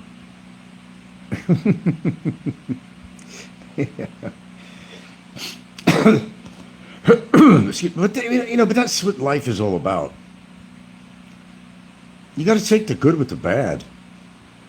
Do I think it's wrong what he's doing with his girlfriend? Absolutely. I don't deserve that. No, I don't deserve that. Not one bit. She has to live with herself later on. She probably could. She'd have to live with herself. Good Catholic girl, huh? Mm-hmm. Yeah, okay. All for him. So she's willing to destroy another family for him. Collateral damage, this, that, just like that. Of course, he turns around and says, what about my relationship with her? But like I said, if I thought he had a solid relationship, if I believed his love for her, then I could say, hey, I understand, man. But I don't believe it. I don't believe it. I'll still say it with no disclaimer. I think he likes using tools. I'll never change that statement, ever. And that's my opinion. Anyway, I'm on here for a while. You'll probably hear a Barry show coming up after this if he doesn't have one on already. But it is true. His mouth has gotten him into so much trouble, and it continues to do so. But there is going to come a point, and I can't give you a day. I just know that the info is in to the right people, is that it is going to come a time when, whether he's still has his own phone, or whether he's using his girlfriend's extra phone, I don't know. But there is going to come a time that he's going to regret, where he will not be able to have a phone in his possession. You have to ask the guard to order something for him, or whatever, or properly supervised to call grab or something, or an attorney or whatever. Of course, he said he's got the best attorney in the world. Oh yeah, he's got the best. Well, my understanding, it's a PAL, PAL, whatever you call it, a public attorney. My understanding is. Well, I don't care either way. But hell, we got a court hearing coming up pretty quick. Actually, I don't know the date. My understanding was probably going to be in the first week of March. And no, they ain't going to come there and arrest me if I was an overstayer. Court can't do that. Court hearing goes on. I asked the lawyer about that. What if? There's a lot of what ifs and buts. You got to ask those questions if you have an attorney, and expect the proper answer to satisfy yourself. I ask the hard questions, you know. So sometimes you have to. Be straight with me, I'll tell him. Be straight with me. You know you got a good lawyer if he's straight with you. No, the court case continues. He thinks that if they deport me, that his case is over. Nope. Because the Republic is involved in this, too. It's not over. It's not over. And as long as he's retained, it's not over. Gilder also has power of attorney over me, too. I'm not stupid. He thinks it's going to be over. He thinks a lot of things. But he's been wrong so far. Okay, gotta go. Bonomo. Shit to do, people to see. I live a busy life here in the Philippines. Remember, folks, no matter what pressure you're under any circumstance, you could persevere anything.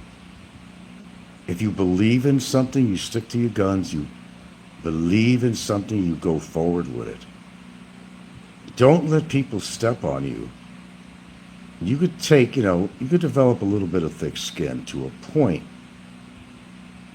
But when somebody penetrates your skin and they do something that is so fucking radical that you got to worry about that getting infected. You got to do something about it. You don't let a festering pustule continue to do so.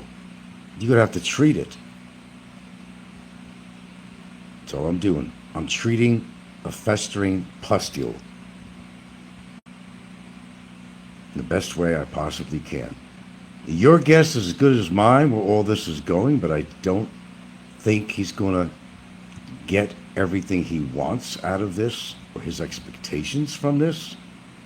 I don't think so. If you were to ask me personally, he was sitting down with me at a table, I would tell you the same thing. I said, no. I think he's going to get some kind of time. I can't say how long, but every agency out there is pissed at him, actually. But we'll see,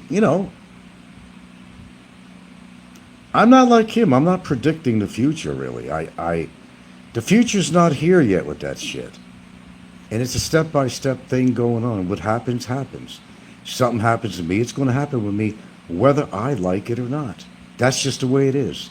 Just sometimes you got to accept things, even things that you don't want to accept, and you just make the best of it. Yeah. They don't count time served. I know, he thinks, very good point. I thought you were gone, because I didn't see any more comments. Yeah, you're right, Mrs. Hemminger. They don't count time served. Well, by the way, before I get off here, tell me something about Popeye. And you were named in it. Maybe it was you and some occasions or other people. I don't know. But didn't Popeye on several occasions have people that threatened to go to his house, and then he just got off YouTube and got scared for quite a while. Do you remember those circumstances? I mean, I do. I forgot who was involved with that. Aren't they also naming you to be several other different people on here? Aloe. Well, there was somebody else too that was pissed off at Robert. And then he just got off. Oh yeah, but the one person that he really is afraid of is Aloe. Because Aloe, nobody really knows what he looks like and who he is. Not really. Nobody's ever met him on here. They might say they did, but nobody's ever met him. Aloe can approach from behind. You wouldn't even know it was him. Popeye fears Aloe. Absolutely. There's no question about it. No, there's somebody else. I don't know.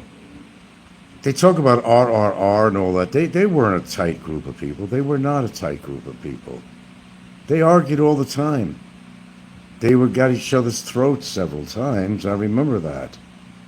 They were not a tight group. They were all over the planet with each other. They really were. What do I need a haircut too?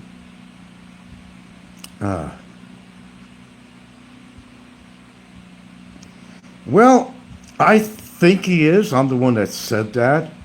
Because if he ain't on this long, you know Roberto always intervenes. He'll do something on a show. Even if it ain't a show, he'll put a title to get my reaction or something. Do you know this as a fact, and how do you know? And what did he die of? I bet I'm right about this. Tell me, what did he die of?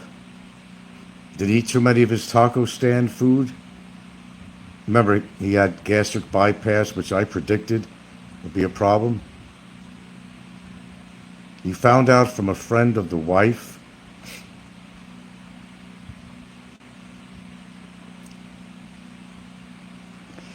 Told you to drop it like fries. Fries too, yeah. To drop it like flies. All the trolls, man. And I know who's next. I'm not going to even go back into that again. I know who's next. I was right about Fazio. Sudden and unexpected. Well, he always had weight problems. I keep on talking about people with the weight. They don't want to believe me, man. I know a lot about this shit. When you're carrying that much extra weight on your body, it really does a number on your heart, your lungs, everything, your liver, everything. Your whole metabolic system just falls apart. Sugar levels, everything, man. When you eat shit food all the time. Hey, I cheat.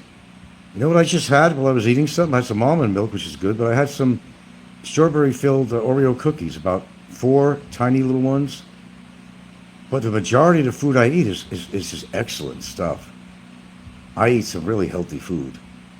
You don't see me with potato chips or any of that shit or soda, nothing like that. This time, that was wild how Johnny Warrior was trolling you a few months ago, then drops dead. He was trolling me a few months back before he died. I don't remember him trolling me. I tell all the fucking culprits of mine, they're all dying. They're all dying. Ed died. You know, Fazio died. Johnny Warrior. Sounds like Roberto did die. My prediction was right. There was a few other people that really weren't terribly connected to me with a problem, but died too. Mark Thornton, Mr. Joe, yeah. I said Fazio, yeah. All my so-called enemies on here are dropping dead. Is it the Frank curse? What is it? Or am I just good in predicting stuff? Tell you what, I could look at some foreigner on the street and I could tell you whether he's healthy or not.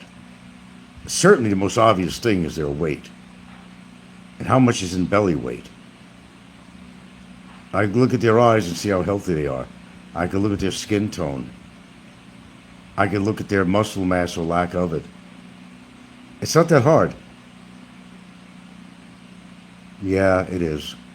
Well, you know, Ricky's not exactly my best friend, but I've told him time and time again, and I just snicker at this whole thing now. I make a comment now and then. Here's the thing: I don't hate Ricky, but if he really had something to do, with Shaw's report. I can't respect the guy. There was no reason to go that far to do something like that. Ricky don't give a shit because he don't have an active family with him. He has a couple of relatives in Germany, his daughter, whatever, but, you know, he doesn't have anything in his regular life. He's very lonely. And it's a fact, he is very lonely. And it's a fact that he does buy his dates. I mean, am I saying anything that none of you people know about? That he doesn't know about or recognize? No, I'm not. I don't hate Ricky, you know. I just don't like some of the things he's done. And if he really is behind all this shit, I cannot respect this guy at all. I can't. I can't. But I tried to give some good, you know, advice to Fazio with his health situation, weight, everything, his wound. I tried, you know, I snicker a little bit with him back and forth with Ricky, but I meant what I said. I see what he eats, anything that goes for him. We know that he drinks a lot. He used to be a smoker for 26 years. That's had to take some toll. His liver, well, he's already got high blood pressure. I mean, all the signs are there. That's all I'm saying. I don't wish death on Ricky as much as you think I do. I don't like some of the things he's done behind the back on me. I know I don't like it at all. I'll never forget. I can bring myself to forgive certain people, but it's according to what they're doing to me. To separate me from my family, that's a different story. That's a whole different ball game. But the way I look at it is, I do. I really, really, really do believe in karma. I really do. So far, I've been right. My track record's been pretty good with a few people that things have happened to. It's been pretty damn good. Pretty accurate. Yeah. I've been pretty right on target. And I really think Ricky's situation is very serious. He don't care. He gave up on himself. It don't matter how many steps he walks around with his camera. I'm not ragging on Ricky. I'm just telling you the truth. He understands that too, because it's fact. His diet, his drinking, nothing's changed. Nothing's changed. His height, his BMI, body mass index, is just so way off. He's a walking accident waiting to happen. That's a fact. I mean, I'm not knocking him with this. I'm actually being very honest and upfront. It's going to happen. I don't, you know, it's not if, it's when. But that's with everybody. It's not if, it's when. But in his case, as anybody else, and I'm just using him at the moment for an example, but there's other YouTubers too that like, you know, but it's, you know, I mean, look at Barry. I mean, he's never healthy to begin with, okay? But now he's been in that cell so long, and I understand to a certain point of getting that heavy, but, you know, the whole time he should have been doing regular exercise. Because if I was in that situation, I guarantee I'd be doing some kind of pull-ups or push-ups or something. You even have to walk around the cell 200 times a day or whatever. I'd be doing something, man. Because if you don't, you will truly go out of your mind. You will truly go out of your mind, and you will get sick. Yeah, I think he used to smoke for 26 years. I think that, yeah, Bruce Monroe here. Hey, Frank, Rickshaw has turned e-begging into an Olympic sport. Just got his viewers to buy him. He got his viewers to buy him $15,000. Oh, Rickshaw, yeah. I saw that. I saw that. Well, some people got the talent. They use their illnesses to get what they want. The funny thing about Rickshaw is that he was adamant against his wife. He was just, when he was in the Philippines, he just couldn't stand her. Okay, so he moves away back to America, right? And I'm just saying, that's all. But when his health went sour, all of a sudden he needed her. See what I mean? All of a sudden she's the best lady in the world. She takes the best care of me. He was moving out of there in part to get the fuck away from his wife. But now that he went ill with his cancer, got the kids out there, got her to come. Now she's stable. She's out there. And she ain't leaving. I guess she's got some kind of a visa, something to stay there. I don't know what the situation is, how she's staying there. The kids, everything else. Oh yeah, when Rickshaw wants something, they all give in. Everything he owns is from, you know, from his begging. But he does it in a very creative way to beg, and they give in to him all the time. He has myo. I know the name of the cancer. It's myo. I know what it is, but I read up on it. Unfortunately for him, most people don't live beyond 5 years. Yeah, and a lot of times you get the, which I predicted also happened. He was having a lot of trouble with his kidneys. Yeah, as a result. It's unfortunate. Nobody wants to see Rickshaw die. I think he's a good man in his own way, except you talk about bitching and whining. He's probably somewhere on the top of the list around there. But yeah, he knows how to creatively beg. There's no, good point. No question about that. Yeah, he still has I don't know what's going on with that. Even that house they had there, that skinny house that wasn't, no water was going through it. It was so goddamn thin. I don't know why he built that. I have no idea why he designed. I have no idea. No idea. His last video was a breakdown of the car insurance payments. Nudge, nudge, wink, wink. I know. We know people that are good at that kind of stuff, don't we? Don't we? Yeah. Remember, guys, when you spit in the wind, it comes back in your face.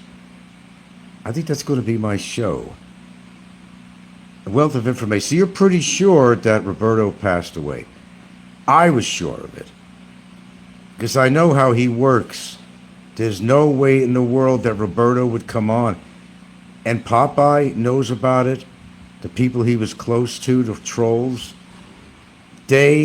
Reason they did not want to tell us, they knew about it. You think Popeye, Aloe, and those people? You think they didn't know about that? Of course they did. They didn't want me to get the satisfaction of knowing that. That's what it was. That's what it was. Now I know. And I think I believe you. Because he would have put something up, something insulting to me and Gilda. He would have definitely put something up.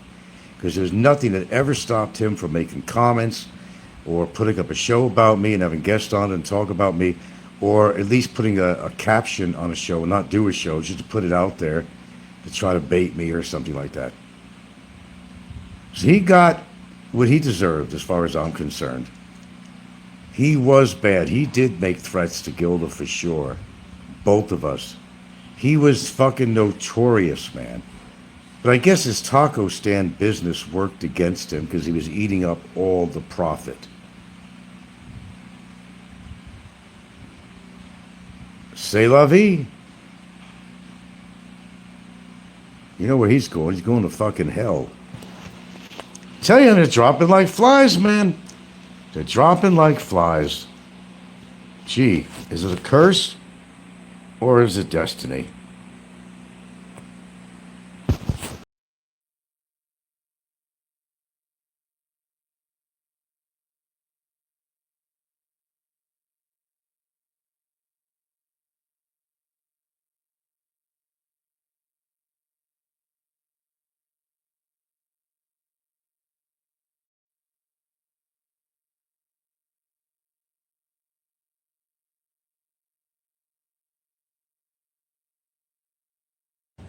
Hello, all you lovely people.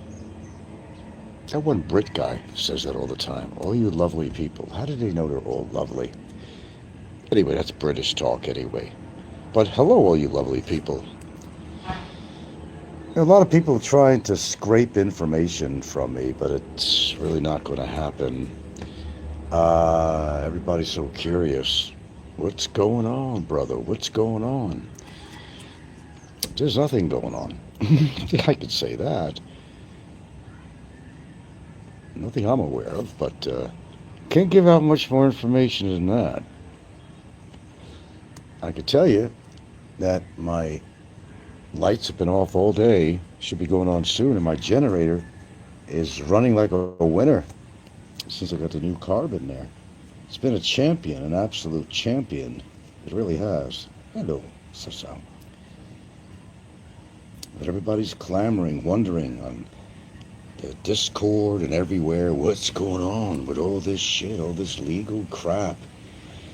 Well, let's leave the legal crap where it belongs in the system, and that's all I could tell you. That's all I could actually tell you. Everybody wants to know, what's the score? What's this? What's that? Nothing I could share with you, really. You know, I'm a sharing person. You know that by heart. I'm a very sharing. There's certain things you can't share. I do know one thing, that, let's say, for example, that, let's just say that the immigration was not buying our proof that it was simply revenge. Well, what I would say to that is that, something rotten was happening in Rotterdam. That's what I would say to that. That I could say. Time will tell. Time will tell. My attorneys are doing their job, doing what they need to do, and that's all you need to know. Things happen very slowly. Would you be surprised if I told you that I don't even have a court date? Nope. Don't even have a definite court date. Now the question is, a good question, how is it your lawyer doesn't know when a court date is? Because it's pre-planned to fit into the, I don't know what you want to call it, the dockets. How do you not know when there's a court date? I'm telling you, you think I'm bullshitting. You think I'm bullshitting. I'm actually not. I have no idea the next court date. I mean, it takes planning, you know. It takes planning. You gotta have a place to stay, you know. You have to, well, you can leave the same day, but you have a place to stay, you know, things like that. You might want to do some shopping. You might want to, whatever. But I think that it seems very strange that there's not a court date. Because from the last trial and error, from the last trial, the judge did say March. That's all I could tell you. You know as much as I do in some respect. March. March what? Because how could my esteemed attorneys not know that? Seems strange to me. I don't know. It just seems strange to me. I could tell you something I told you before, is that there's been no cooperation from the other party's side as far as putting in a motion to, what's that damn motion to, pleadings. Yeah. Nope. There's been nothing going on with that at all. I have no clue. But that's not a good thing. I mean, for him. Supposedly has a new lawyer, but there's been no cooperation so far. So what does that tell you? I don't know. It tell you something or tell you nothing. So basically, I've got really nothing to report. And, you know, sensitive material I'm not going to put on here like the other guy does. Which I will tell you was a very, very bad idea. He was a very, very bad man to do that. That is not going to look good for the courts. And we got proof of that. Sensitive material that specifically says not to be shared. If this is not the party that it's meant to be, then you have no right sharing it with anybody else. Of course, since he took that shit down, well, you know I have it, right? I mean, you figure so, don't you? Of course I do. Do you think I'm crazy? You can think anything you want. Oh, he tries to take his shows off now. But call me the new Popeye or the new copycat channel, but I still record every show of his. He takes it down. Me, I don't give a shit if they replay my show. Because sometimes I miss something, and I need to go back to my notes. I sound like Fazio, huh? I need to go back to my notes. And sometimes the copycat channel actually helps me out. I'll believe it or not. Performing a service. Can you believe they're performing a service? Yeah. Oh, lights are still out because I told the neighbor to come by and the lights go on so I can shut my... It's been running like a kitten. I mean, it's purring. It's just been great. It's just been great. What was I going to say? Oh, Roberto Dunn. I don't know. People were writing saying that he passed away. Truth or fiction? At least that's what Mrs. Heminger said. I think it could be true. Because there's no way in the world he's not going to come on and insult me and somehow. It's been too long for that.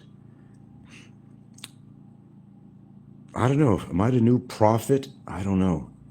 Because my prophecies have come true, a lot of them anyway. Or many of them, let's just say many of them have.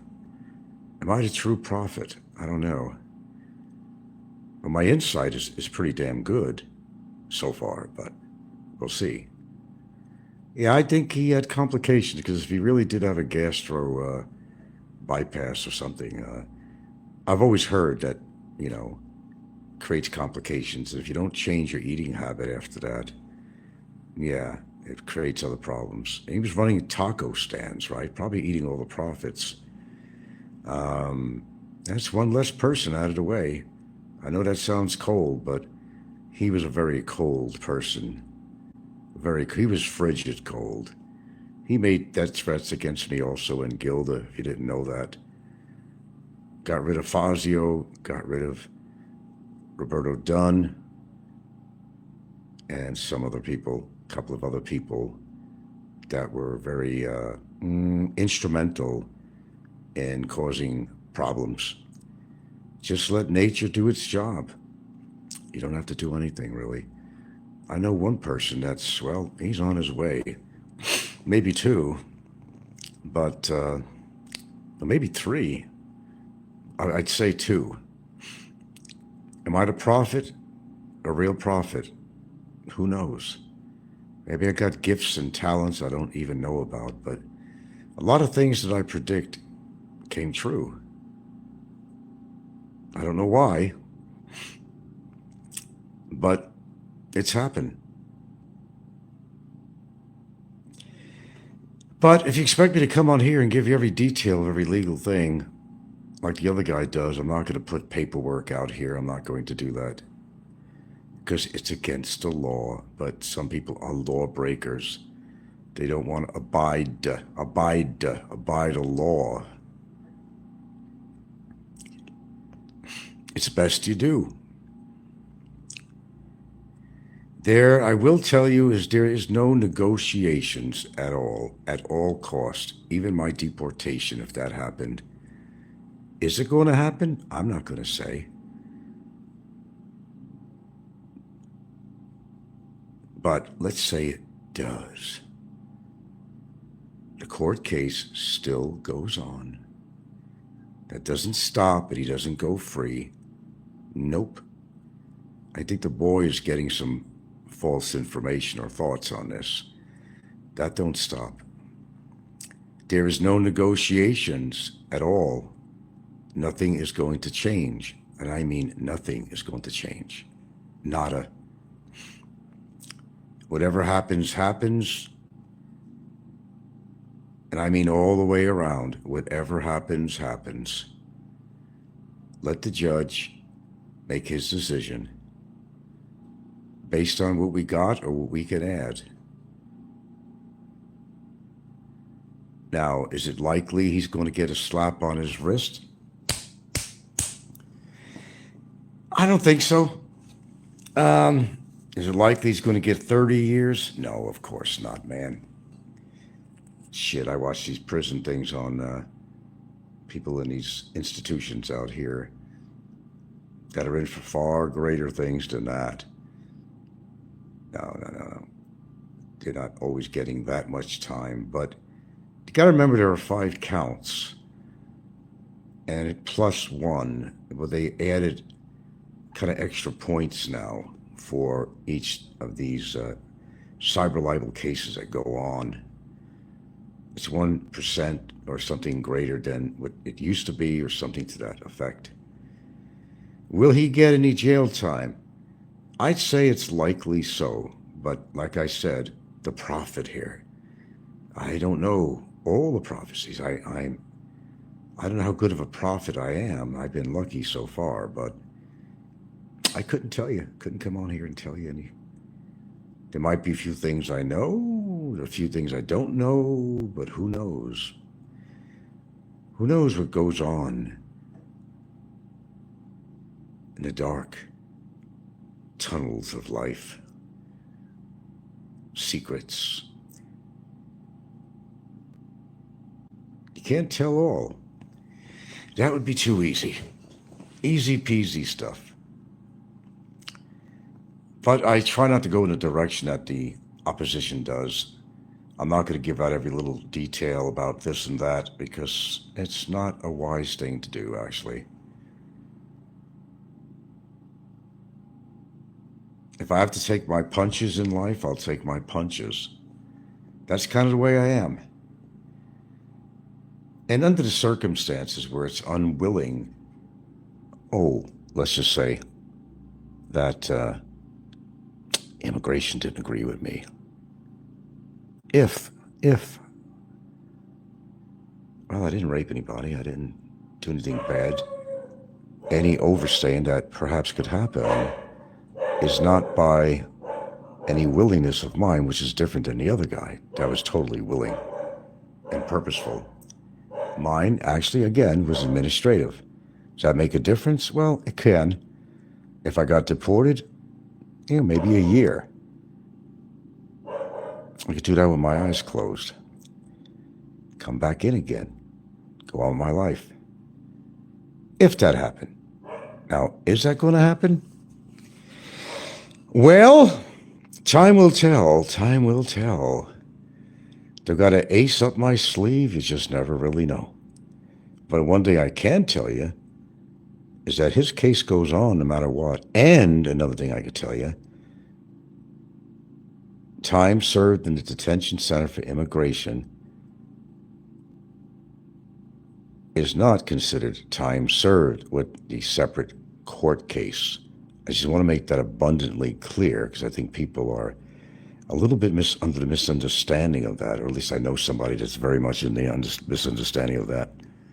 No, that doesn't count as time served, because that's a separate issue. Look it up. Everybody's a legal expert out there. Anywho, God, when is these lights going on? It's supposed to be 5 o'clock. They're always having trouble with their damn generators. Would it be more cost effective if they just replace the equipment instead of spending time and money to repair or whatever they need to do every single time? Makes sense? Makes sense to me, but, well, they don't always do things that make sense out here. I gotta say that. We shall see, said the blind man. And I'm not going to do much more of a show, except there's nothing to report. And if I have anything new, I don't think I'm going to share it.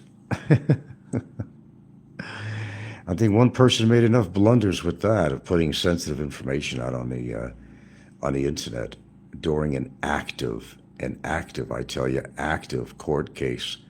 It's something that you just don't do.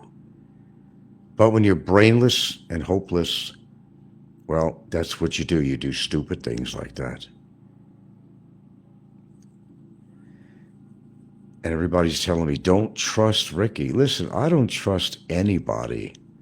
Whether his name is Ricky, I don't care what their names are. I generally don't trust anybody. And you shouldn't either. Now, I will tell you one thing that I have learned. Although people think it's so beneficial out here to make all these foreigner friends, I disagree wholeheartedly. In an area, they want to be in an area. They want to be in an area that has lots of foreigners. Like, huh? Huh? Ducks are deep. Oh, no, I didn't feed him yet. Give him a little bit less than normal. A little bit less. Okay. Yeah, okay. Dog's getting a little weight on there. Yeah, where was I before I was interrupted on this? Yeah, I think a lot of people have it really wrong. If you come here, I mean, as somebody say, nobody comes here for the culture. That's not really true. Maybe they don't like the culture of the country they came from, like the United States or wherever they may come from, wherever they hail from. Maybe they want to experience a different culture. I looked forward to a different culture from when I first came out here. It was kind of exciting in a way, you know, something different. But then all these foreigners moving out here like left and right, can't get rid of them. No, I don't hang up. You know, my neighbor, yes, but very limited people that I personally want to associate with. I could, but part of the problem too is that most foreigners that move out here, they like to drink. And I don't drink alcohol and I don't get drunk, and I just don't kind of mesh with those people. I'm not saying they're bad people because they drink. I'm just saying that that's their prerogative, but it's not mine. My prerogative is not drinking and not hanging around bars. I didn't move out here to hang around in bars to be around other foreigners. That's just not my gig. I've had plenty of times that I've been in bars back in the States just to get out and be with some friends and have a good time, but I never really would associate with deep, dark alcoholics where some of them, their personalities go into a drastic change. I had a friend named Gary. I didn't hang with him much, but we went out a few times here and there. But when this guy, he was a binge drinker. I don't know how he is today. Hard worker, though, you know, very hard worker. I think he's done very well for himself in the labor industry anyway, but very hard worker. He's got a nice house out there in Washington State and all that. He had this Colombian woman or something I would assume he's still together with. I don't know. But this guy was a good example of what I'm talking about. You know, this guy, he's a pretty good-sized guy, very stout, you know. He had these mean fucking eyes when he wanted to. Oh, man. Mean-looking eyes.